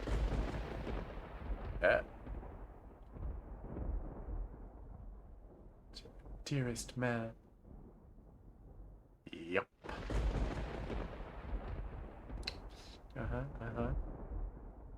See, those eyes aren't red. Them's are flaxen eyes. Nani? Nothing. He could not speak. The silhouette hanging over him was certainly the white-haired girl's. Or was it? Because his next words were, Get off me! He reflexively shoved the girl straddling him aside. She rolled off the bed, landing on the cold floor, but slowly, gradually, she crawled her way back toward him. Oh, that's creepy. So yeah, you know, girl strangles you that you just met. You wake up and you're like, hey, are you okay? Do you want to talk about your feelings? Granted, she's absolutely in the wrong here and being a bit crazy, but, like, you're more inclined to shove your sister off of you? Like, okay. Maybe he doesn't know it's her yet, but still. She probably got crazy eyes right now. She has crazy eyes, for sure. For sure. That wasn't very nice. Veiled in darkness, she slowly lifted her head. Yeah, keep the mystery. Who could it be? I wonder. And then, there was another flash of lightning. The heavy fabric of the curtains rustled, bolts of light streaming between the gaps. Crazy eyes. Look at those crazy eyes. Her flaxen! Irises glimmered. Although through the bluish-white light, they took on a twinge of almost golden glow. No need to be so rough.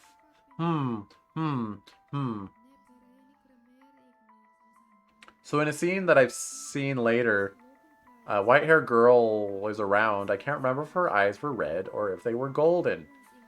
So, we'll see. We'll just see if DeBelle is still alive. No need to be so rough. This isn't the first time she's visited your bedchamber. Is it, Mel? Or did I not kiss you the same way? Tell me, how does she run her fingers across your skin? What does she do when she nuzzles up to you? It's music, though. Stop this madness, Nelly! Okay, he does know it's her. Why would you do this? Because you like white hair, don't you, Mel? You like white hair, which is why you fell for her, isn't it? Nelly, stop being crazy. Stop it.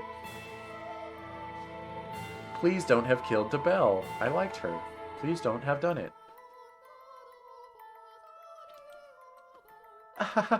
So if I have white hair, then you'll fall for me too. Then I can be your princess again, dearest Mel. What are you even talking about? He could not escape from her, from his sister's piercing gaze. Why? What happened? How could she? Questions crashed into the young man's mind, like waves in a stormy sea. But none of them found answers. They simply caused him further perplexity. Your hair. What happened to your hair? How did you get it that color? Oh, this? I stole it. Don't do that. You like my wig?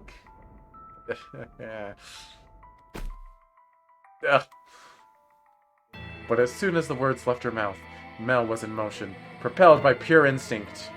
He clenched Nellie's shoulders tight enough to dig his fingers into her flesh.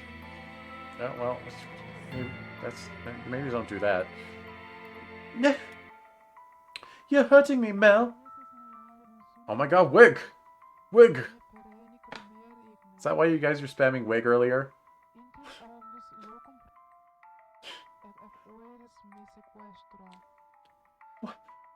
What did you do to her? Tell me, what did you do? I made her leave. It was a perfectly reasonable decision. She was obviously not ability. There's hardly a fit to be part of this household. There's no need to worry, Mel. I'm here to take her place. You sound like a madwoman. It doesn't matter if she was noble blood or not. She promised she would stay by my side. So why? How could you do that to her? I promised you that long before she ever did. I think, probably. It's hard to know how long you knew each other. You probably were not able to speak when you knew each other. Never mind. Never mind, it's not important. And I love you far more than she did, Mel. Have you lost your mind? You're not making any sense.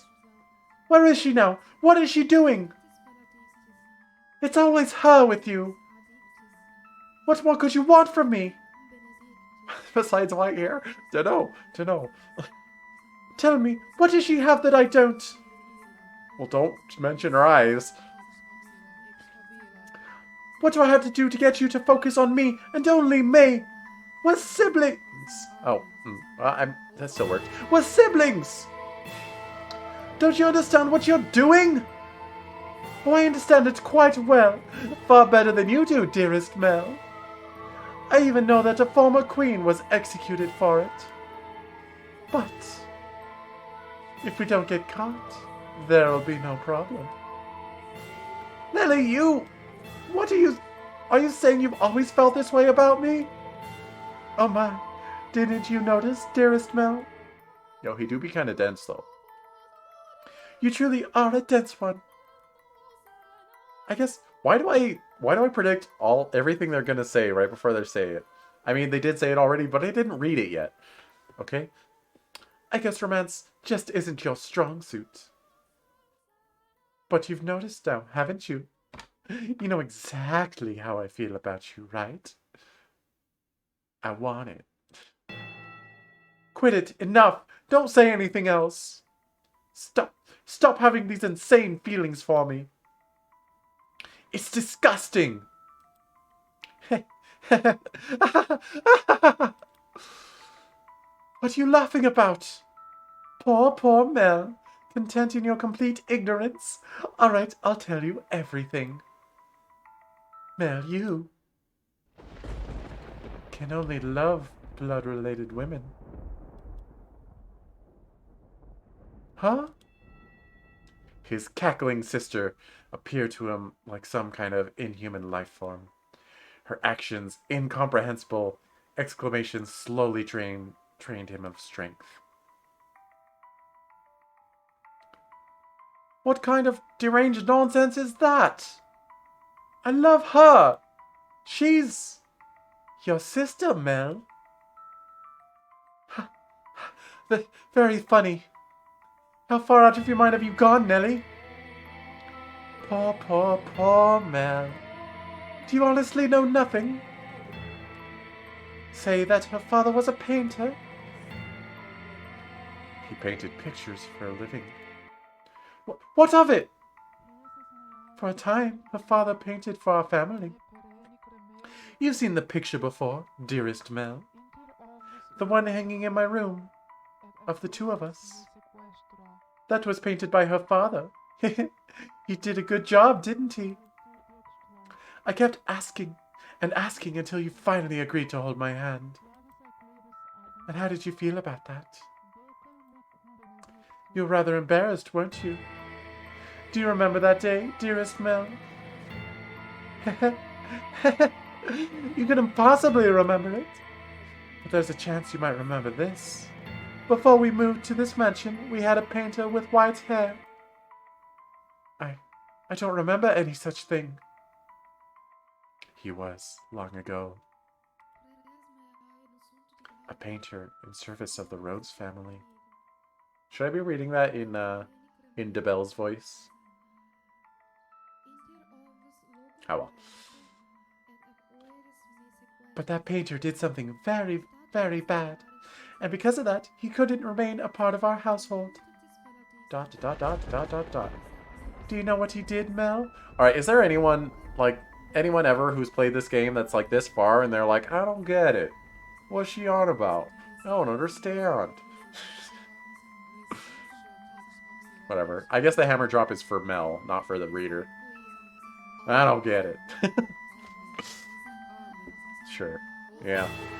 Yeah, I'm sure you've read this 20 times, Evie, and you've never quite understood what was happening in this scene. But you just like the crazy face. Do you know what he did, Mel? He'd lay with Mother. My father was chased from your house. Hey guys, what's going on in this thread? I just don't understand what's happening in this silly book. Why is the music so dramatic? Why is she looking so creepy? What's happening? If the child had been born with flaxen hair, then the painter would not have been thrown out. The baby would have been accepted as part of the family. But that wasn't how it turned out. The child had white hair. She didn't look like she had carried the Rhodes family blood. But you see, Mother had me. That I'm here is all the proof you need. The girl born 16 years ago didn't have flaxen hair. Why is there so many words before the next picture?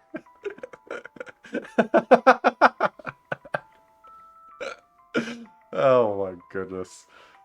Up until his last breath, he was only ever concerned about me.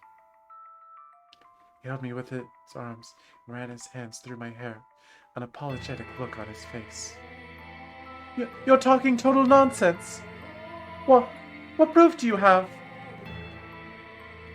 If you want to see it, I'll gladly show you. The artist left a message in the painting in my room. Tell me, am I truly wrong? What did that girl tell you? You're lying. Wait, so does DeBelle know?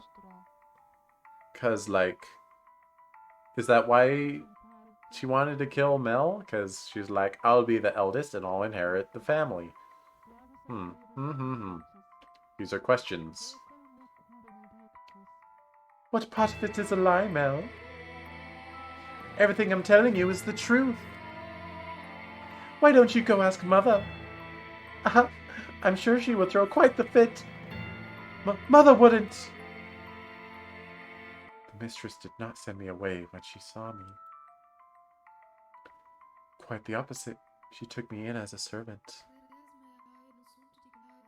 Yeah, when does the H scene start? That's what I'm asking.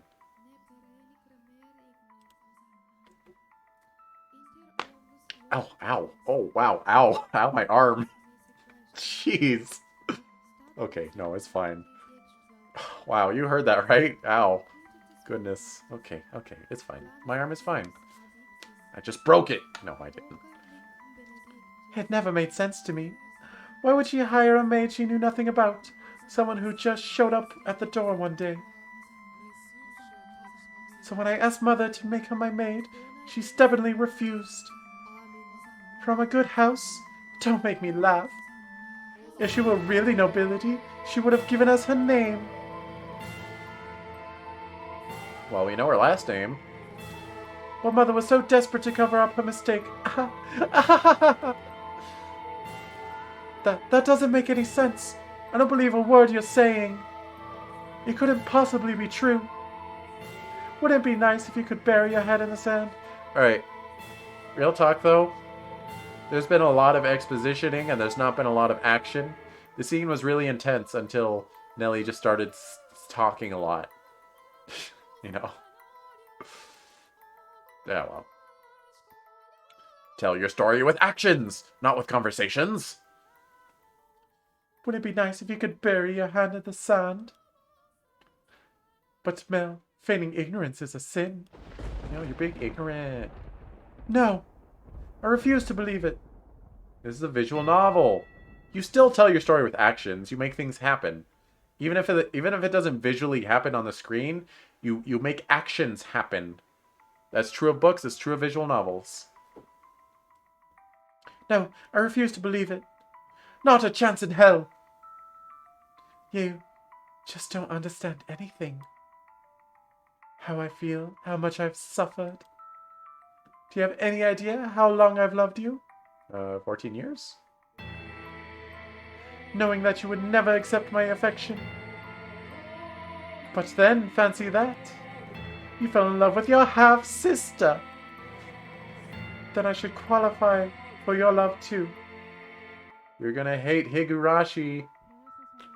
Okay, but Higurashi's like suspense and horror, so like the conversations make sense. I guess this is suspense right now. Wouldn't necessarily call it horror. Whatever. At the end of the day, you're supposed to tell stories with actions. No, it's way worse than this. But it's gonna give me no non Biori vibes until it gives me Doki Doki Literature Club vibes, and I think that's fine. Or half each arc is just nothing. But that's the no non Biori part. It's fine.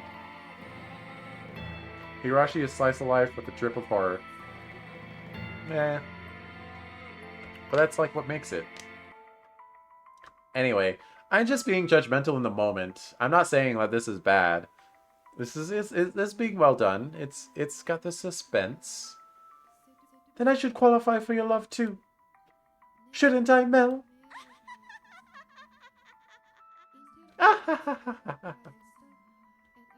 Stop it! Enough! Shut your mouth! I'm just talking about Shaft. Wait, no, Shaft? Talk about Shaft. We can dig it. Not another word! I don't believe any of this. It's too convenient. Mel! I know you'll never love me. I know there's nowhere for me to run. Say, when we were kids, was that really me? Was I really by your side, Mel? If that painting tells the whole truth, I was never once did I get to be your princess. What do you mean? You still grew up with him. Don't be stupid. Not even once. Well... Dearest Mel, everyone just loves to dote on me. They're always telling me how pretty I am. Mother does, father does, and all the maids do too. I can do anything I want. So for me, acting like a spoiled child is the only form of rebellion I have. I don't have the kind of freedom you do, Mel. I'm just a doll for the family to play with. When I have visitors, it's only ever for show. It's not my fault that I don't have friends. Yeah, me too. Dearest Mel,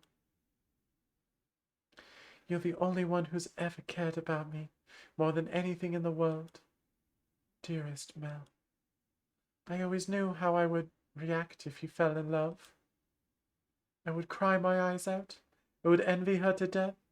I would get angry as a bull.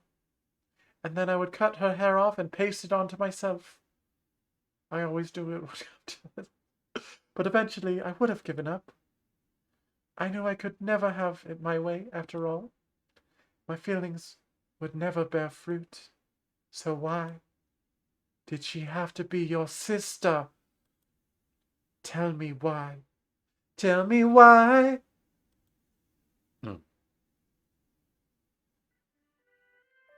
Yo, nice rose garden.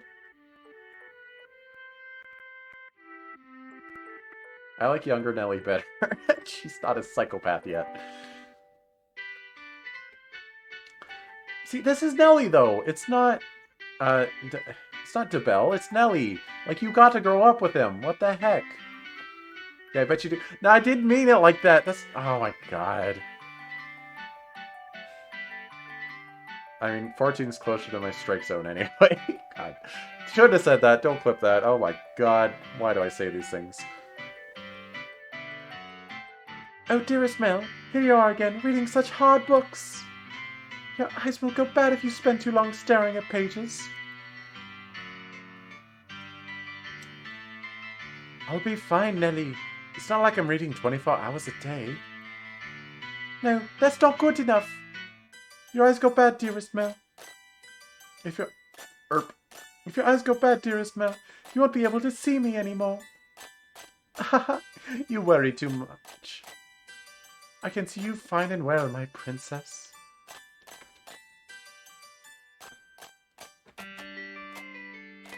Your hair glimmering like the sun, your beautiful smile. I can see you clear as day, and that'll never change. Even if you commit horrible acts of atrocity on people that I love. I promise. Plus, the skies are clear today, so you're even more radiant than usual. You know this is my favorite season. What, spring? Winter's cold, and there's so much rain, I can't stand it. Still probably snowing outside. But, actually, I could probably look. I can use my eyeballs. Oh, it's too dark to tell. Doesn't look like snow is falling, but there's still probably snow on the ground. But as it gets closer to my birthday, the clouds go away. Da da da. Da da da. Da da da. And I just adore the sun. Ah yes, it's almost your birthday, isn't it? Have you decided what you're going to ask Father for? Not yet. I want pretty dolls and shoes with sparkling gems. And I also want a pretty dress, like the ones Mother wears. She should ask to go sicko mode for her birthday. Yo, that's what I want for my birthday. I want to go sicko mode. Mom! Mom, let me go sicko mode. Mom! Bah, you never let me go sicko mode. A list that long is asking a bit much even for Father. But dearest Mel, I already have what I want the most. So the truth is, as long as I have that, I don't need anything else. Oh, and what would that be? The hairpin they bought you the other day? Yeah, that's obviously it, no. Or maybe the song they had written for you last year? None of that, dearest Mel. Huh? Then what could it be? Now I'm really curious. What is it that's so valuable to you? That's a secret. Girls have so many secrets, I just don't know what to do. Have you seen my eyelashes, though? Hehehe. Ho ho ho. Say, dearest Mel, would you run your fingers through my hair and, like, moan softly while you do? Just for a little bit. I'll be moaning too. It'll be fine. It'll be normal. Ah! Frick! God, don't do that. Don't... Ah! What's gotten into you, Nelly? Why are you hungry for attention all of a sudden? Please, dearest Mel. Stop it! Stop it! What am I going to do with you? At least I know it can't happen until I click. So I got that going for me. Freaking jump scares, razzin' flazzin'. That's what the horror tag is for all the jump scare stills. What am I going to do with you? Come over here. Hehehe. And I want to sit in your lap. Yes, yes, as you wish, my beautiful, beautiful little princess. Stop moaning. Say, dearest Mel. What is it this time, Nelly? Right now, I'm so incredibly... It's gonna do it right now. I knew it. Called it. Happy. So happy together. Oh, and out of curiosity, who was it that you really cared so much about? What? Who was that? Who said that? Was that not the maid narration? Yo, nice door. Ha! Ha! It's still going. It's still going. Are all the doors this long? Are they all like 6 hours long? Okay, no, I know they're faster if you're not reading out loud and you're not pausing to tangent on things no one cares about. But are all the doors this long? Because if I could do like one door per stream, that'd be cool. But like if the other ones are longer, then I'm not gonna plan for streams that are longer than 6 hours. It's too much. It's too much. In a fervent frenzy, Mel fled from the mansion. Even in early summer, the night was cold. Depends how often you go on tangents. Okay, what if I do this much?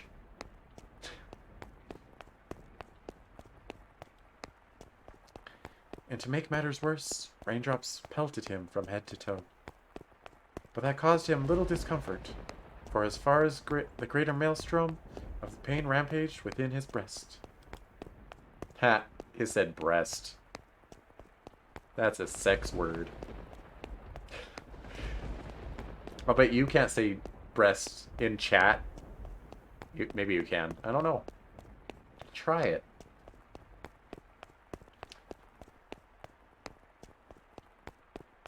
Okay, you can.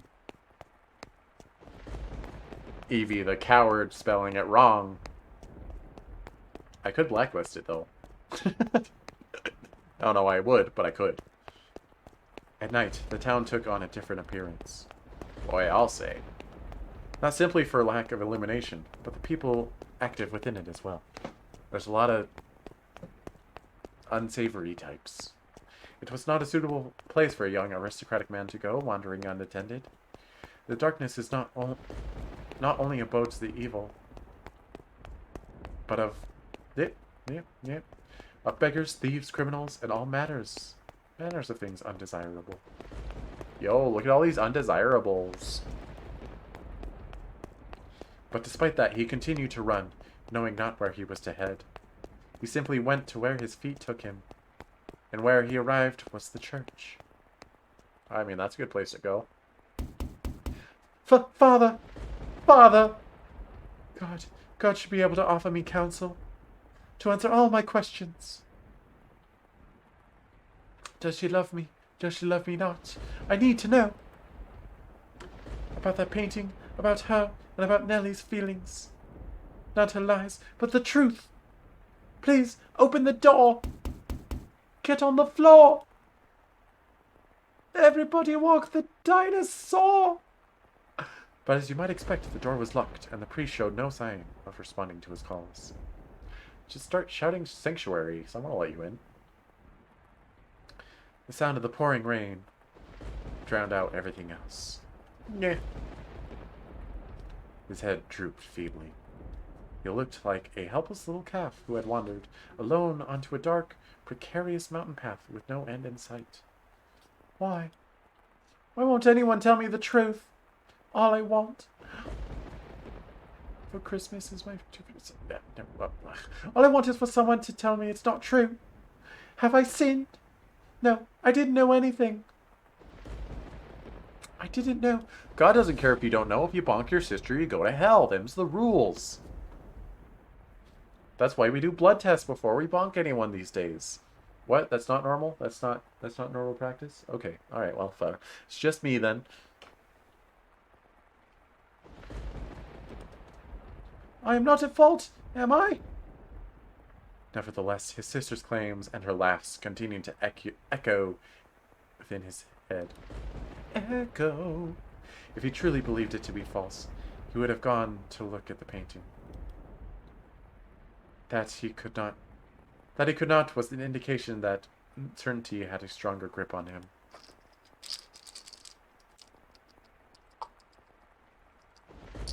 Om nom nom. Om nom nom nom nom nom nom. Fragmented images of a white-haired painter fluttered through the back of his mind, but he desperately shoved them aside.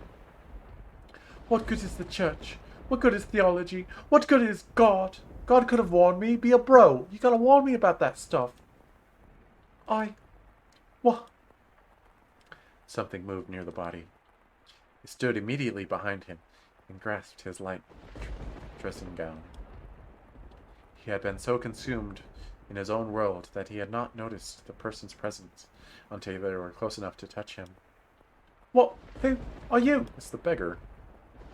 Standing there was the beggar dressed in tattered rags.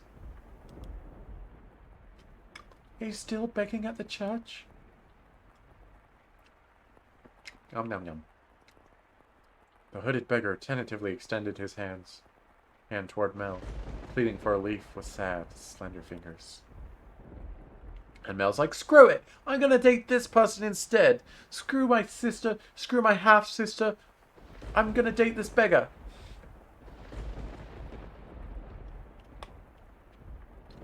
Nope. Nom nom nom. Nom nom nom nom nom nom nom. Were you generous, young man? Mel would have given the beggar something. Were he generous, of course. Lord. Get your filthy hands off me! You gave him money before. Just chill. I don't have a damn thing to give you right now. Don't you dare touch me. Oh. Suddenly, the beggar's head turned upward. My eyes catch the beggar's. Her hood fell back, revealing a hairless head. Ouch, kabibble. Mel, you dumbass. I mean, he was feeling rather distraught, but still. He was another human being, and you treated him like that, and look, it's your waifu. Gosh dang it. What? Why? And a pair of red eyes gazing bitterly through, though with a familiar, distinctive glimmer at Mel. Hey, at least you're not dead. You could have been dead. You just got shaved. Could have been worse. Red eyes. She immediately covered her face and turned to run. It can't be. The beggar that's always been here was a...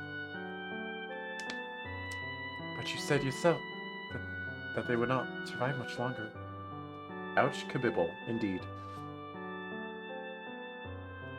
It's spelled kabibble with an A though. Kabibble. But you said yourself that they would not survive much longer. How could you be certain she was the same beggar? Wait for me! I mean, how many people have red eyes? Not too many. Perhaps as someone of such high social standing, all the beggars appeared the same to you? Or perhaps you wanted to believe your meager generosity made a difference, that you did something of value. Yabba dabba doo! I will not say it is wrong to think so. Wait for me! I chase after the fleeing girl, I think to myself, with words. Though I shout for her to stop, she continues to run. The rain is so heavy, I'm afraid I might lose her. You do be narrating to yourself, though. I'm terrified. But I didn't do anything wrong, did I? I'm begging you, please stop. I just want to talk. She comes to a stop. She comes to a stop at a corner. Please do not go around this corner. It's you, isn't it? The bell. I am sorry. Why are you apologizing? What I said back there was terrible, and for that I'm truly sorry. I didn't realize it was you. Please come back to me. If you're concerned about social status, I'll figure something out. And Nellie's getting married off soon enough. Oh yes, Nellie. Nellie did some horrible things to you. She's lost her mind. She was talking nonsense. But don't worry. She'll be out of the picture soon enough. I'll make sure you're safe. Say something, please. Say something. Are you angry? You're angry, aren't you? I am not angry at you. I am not. Did you know everything? Did you come to our house aware of everything? I mean, you don't necessarily know what she thinks everything is, so she might not know everything, but say yes anyway. Just saying. What? Did you? Tell me, please. The priest isn't around, and everything Nellie says is a lie. You're the only one who will tell me when it's not true. What are you?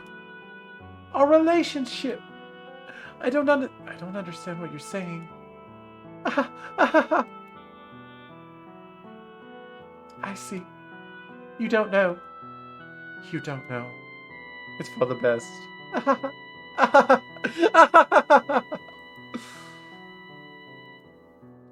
Nellie's the only one who knows, and she'll be gone before long. Everything will be all right. Pretty sure your mom knows. Lord Mel, it'll all be all right. Let's go back. I'll make sure you're never put in danger again.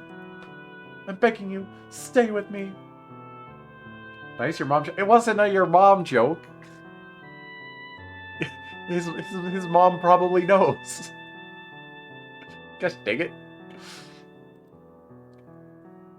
My appearance is no longer suitable to stand at your side. I thought you were ashamed of your white hair anyway. You saw how unsightly I am back by the church, did you not? Hair can grow back. That's not a problem. And there's wigs. Wigs exist. Now I truly look the part of the hideous witch. I mean, I wouldn't expect a witch to be bald, but sure. Nice, your mom joke, cheese, G, Louise. Thanks.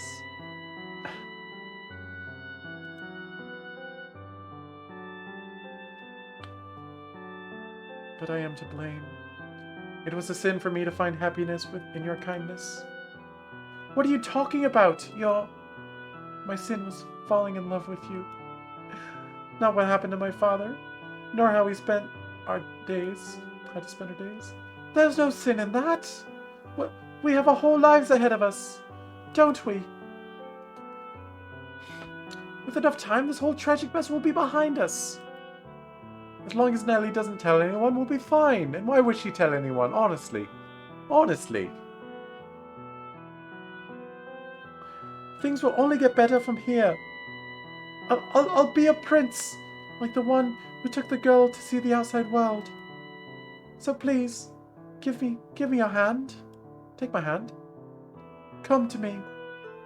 Don't leave me all alone. I need you by my side. Please. I extend my hand around the corner. I sense her hesitating beyond the bend. I'm begging you. I can't see what's on the other side, but a vision of her reaching out to put her hand in mine wells up in my mind. But that story never had an ending. What? She doesn't take my hand. I doubt the girl ever wrote that letter.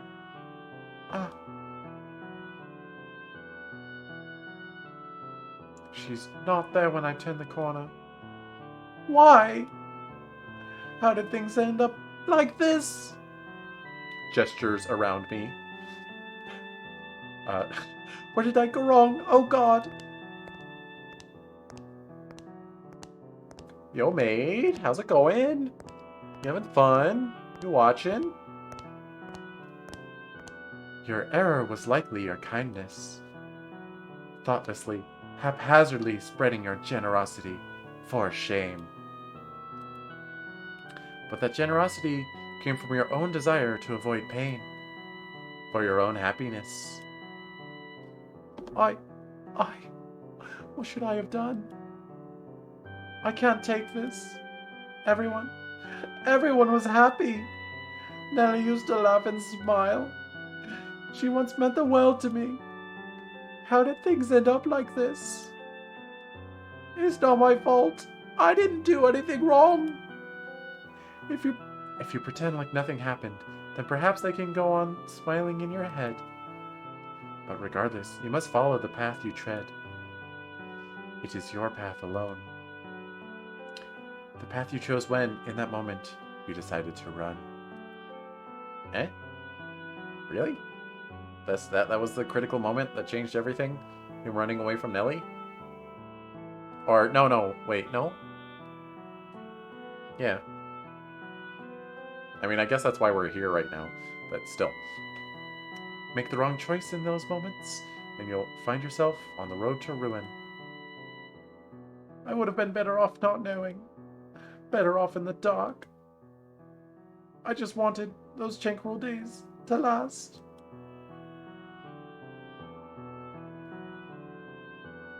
Oh. It's reminding me of part of Edge of Dawn, but I can't remember the lyrics quite right, so I guess I'll give up. They were supposed to last forever. At some point, your childhood must come to an end. Oh yeah, I remember when my childhood came to an end, went a lot like this. Yeah, it's pretty rough, Mel. It's pretty rough. When you find out your girlfriend is your half-sister and your real sister cuts off her hair and approaches you in the night and starts ranting and raving. These are tough times, but it happens to all of us. And the ending may not be the one you anticipated. I can't stand this world. You yearned for a world that would treat you with kindness. What should I do? What should I have done? Someone, please, help me. You should return now. If you spend too long out there, you're liable to catch a cold. Now, let us return to our own time. I fade away, I fade... Oh, she just actually fades away, and he doesn't, huh? I thought the whole scene was fading away. I'll just leave you to your tears and sadness. Goodbye, Mel. What did... Was it helpful? Were my words helpful to you? Yo, nice door! The crestfallen young man faded into the distance, and the decrepit double doors clacked shut. Oh, this isn't the main narrating, I think. Through the shattered glass, you could only see... I hate that you use capitalized. I still hate it. The ruins of a garden, not a single rose growing within. You had evidently returned from the past. In the garden, weeds grew taller than people. You found it difficult to look at. A wolf howled in the distance. A woo!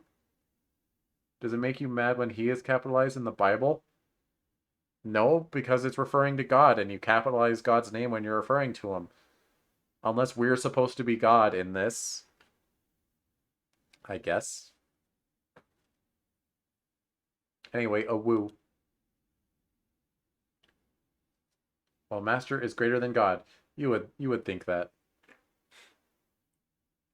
The children, the sea of roses, and the white-haired girl were nowhere to be found. You and the maid, who called you master, were the only people present in the mansion. What happened to them next? Oh, you look so amused, don't you? You look so pleased with yourself, maid. Oh, master, you would know better than I. Hee hee, except you clearly forget everything. What are you, Ogi Oshino? I'm not the one who knows Araragi-senpai. You know. Stop it. Stop it. Gosh, dang it. Hehehe. My, you cannot remember? It seems this is quite serious, then. Worry not. My loyalty lies with you, master. The mansion has witnessed more yet. Let us make our way to the second door. 100% maid knows why we have amnesia and probably caused it herself. Your hand in hers, the maid guides you back through the kitchen and into the tea room. Her palms were still cold. You felt as though you were clenching ice. Yo, all maids have icy hands, confirmed. Master, do you wish to know the truth, no matter what may be hidden within? I guess so, at this point. Or if it is something you would be happier not knowing, would you rather remain in the dark? No, I'm afraid of the dark. Oh, is that so? I wonder about their father. Yes, the flaxen-haired sibling's father. He doesn't have a name. I will not name him. Do you think he knew about the white-haired girl? If he did, then perhaps he allowed her to stay because of how deeply he loved his wife. Or maybe because he did not want people to find out about her. I expect he too experienced many different emotions. But those pages of his story remain untold. Their parents likely had a turbulent tale as well, but theirs is not of consequence. Who gives a dang about them? They can go die in a fire. To whom? I could not tell you. To us? Of importance to us? We are the ones who are here? What? What? You and the maid crossed through the entrance hall, continuing your trek. At some point, the fire in the fireplace had faded to embers, emphasizing the lack of light within the mansion. The maid took a candlestick and lit it in the cinders, the small flame illuminating her pale face. On a whim, you asked the maid about herself. About me? I am a maid devoted to your service, master, as I have said. Oh, what was that? You're interested in my name? You flatter me. Tell me. I'm gonna kill you. I truly do appreciate the question, but you are more than welcome to simply call me the maid. What if I don't want to? What if your name is shorter than 2 syllables? Also, it's weird to be like, hey, the maid, would you go sweep this? Like, come on. Come on. Your name is Morgana, isn't it? You are the Fata Morgana of the house. I knew it. I knew it all along. She's the witch. Also, it would make me much happier to hear you say my name after you have recalled who you are, master. A subtle smile rose to the maid's face, after which she began to lead you down a first-floor corridor. I suppose I was going to make fun of her for, like, showing us the memories instead of just telling us. But to be fair, if I was... Insane Stream argues with fictional unresponsive characters. True. You forgot to say streamer, though. What was I going to say? Oh, I was going to make fun of her for showing us memories instead of just telling us. But to be fair, if I lived in a magic house that could show memories, I'd probably just show someone memories too instead of wasting my lip flaps, you know? Thanks, IDC. Insane Streamer doesn't go sicko mode. Oh, true. Called out. Actually called out live on stream. I can't believe you do that to me. The stream is over. Goodbye. Just kidding. I'm going to finish this. I mean, not the whole game, but I'm going to finish this door. I mean, it's basically over already, but still. A subtle smile rose to the maid's face, after which she began to lead you down a first-floor corridor. Still holding the maid's hand, you passed in front of a full-length mirror. In it, the reflected warm light of a candle, which disappeared out of range shortly thereafter. I can't read. What's happening? My brain... Hello, the maid. Oh my, is something the matter? Did you come across something peculiar? Heh. Don't laugh at me. The maid had not appeared in the mirror. She's a vampire! She's a vampire, she's a vampire, she's a witch, she's a vampire, she's a witch, she's a vampire. Though she was not the only one without a reflection. We're both vampires! We're both vampires! This is Castlevania, confirmed. Yo, nice tie-dye stairs. You reached the end of the corridor. There appeared to be a doorway, but the door itself was long since gone, leaving only a hole in the wall to frame the stairs behind it. Without hesitation, the maid descended into the darkness. Darkness. You have more interest in the mansion, master, than in a mere maid, do you not? I don't know, you're a pretty schmexy maid, if I do say so myself. The mansion is not schmexy. Though it pains me to say as much in your presence, master, this house is cursed. Yeah, we read that in the memory, didn't we? Yes, it is a curse that runs deep. As you just bore witness to, the majority of those who dwell within these walls fall into misfortune. I have served here for many years, and periods of happiness are as fleeting as a sugar cube in a hot cup of tea. Nice maid analogy. Why did such tragedies befall them? If I were to guess, Master, it was because you had not returned. Oh, it's my fault, huh? Gosh dang it, maid. I'm sure it's your fault. You're just deflecting maid. Confirmed. But when you remember your true self, the mansion's curse should be broken. The next door is before us. It appeared to be the entrance to a cellar. Sorry, disconsolate? Disconsolate, Google.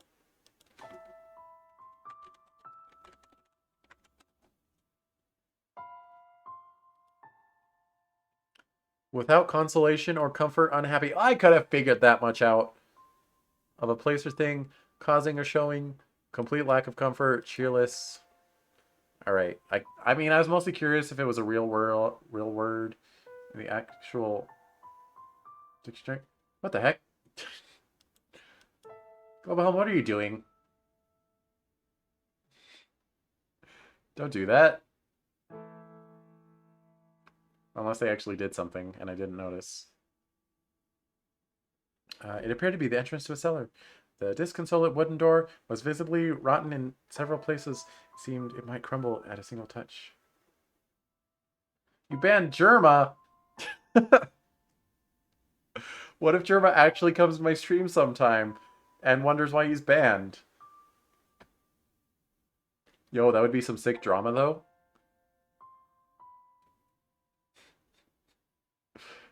Stop, don't. All right. You're haha very funny. Stop banning random usernames. I'll time you both out and you'll both be unmodded. I'll do it.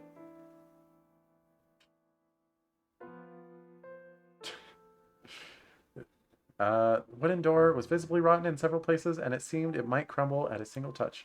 You think I don't look at chat, but I do. I watch you doing things.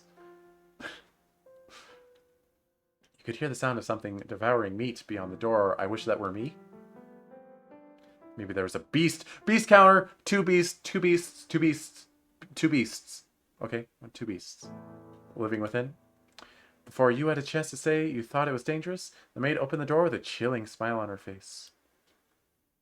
Your first impression was that it smelled of blood. Stop now? Is this the next door? The second door! Get on the floor! Everybody, walk the dinosaur! 1707. Alright, I'm gonna save. OMG, next game streamer. Save.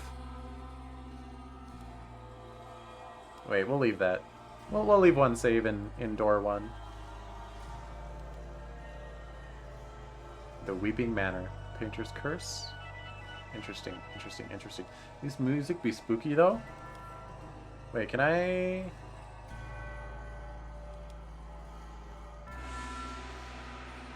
Haha. Alright, so... What have we learned today? I love door 2. Door poo, lol. Alright, so we have the maid, who is as of yet unnamed. And we have Debelle, who I have named Debelle. And we have a hand, which is probably Jacopo's, just because reasons. And we have some other white hair up here. Jacopo does not have white hair, so this might not be Jacopo. Novak Tangle. What is Novak Tangle? And he's got big yaoi hands that are going to consume Maid and Debelle. And that's what we learned. And so we have learned to play... No, okay, no, I'm not doing that. Thanks for watching. Should I go meta? Should I go meta? Real talk. Like,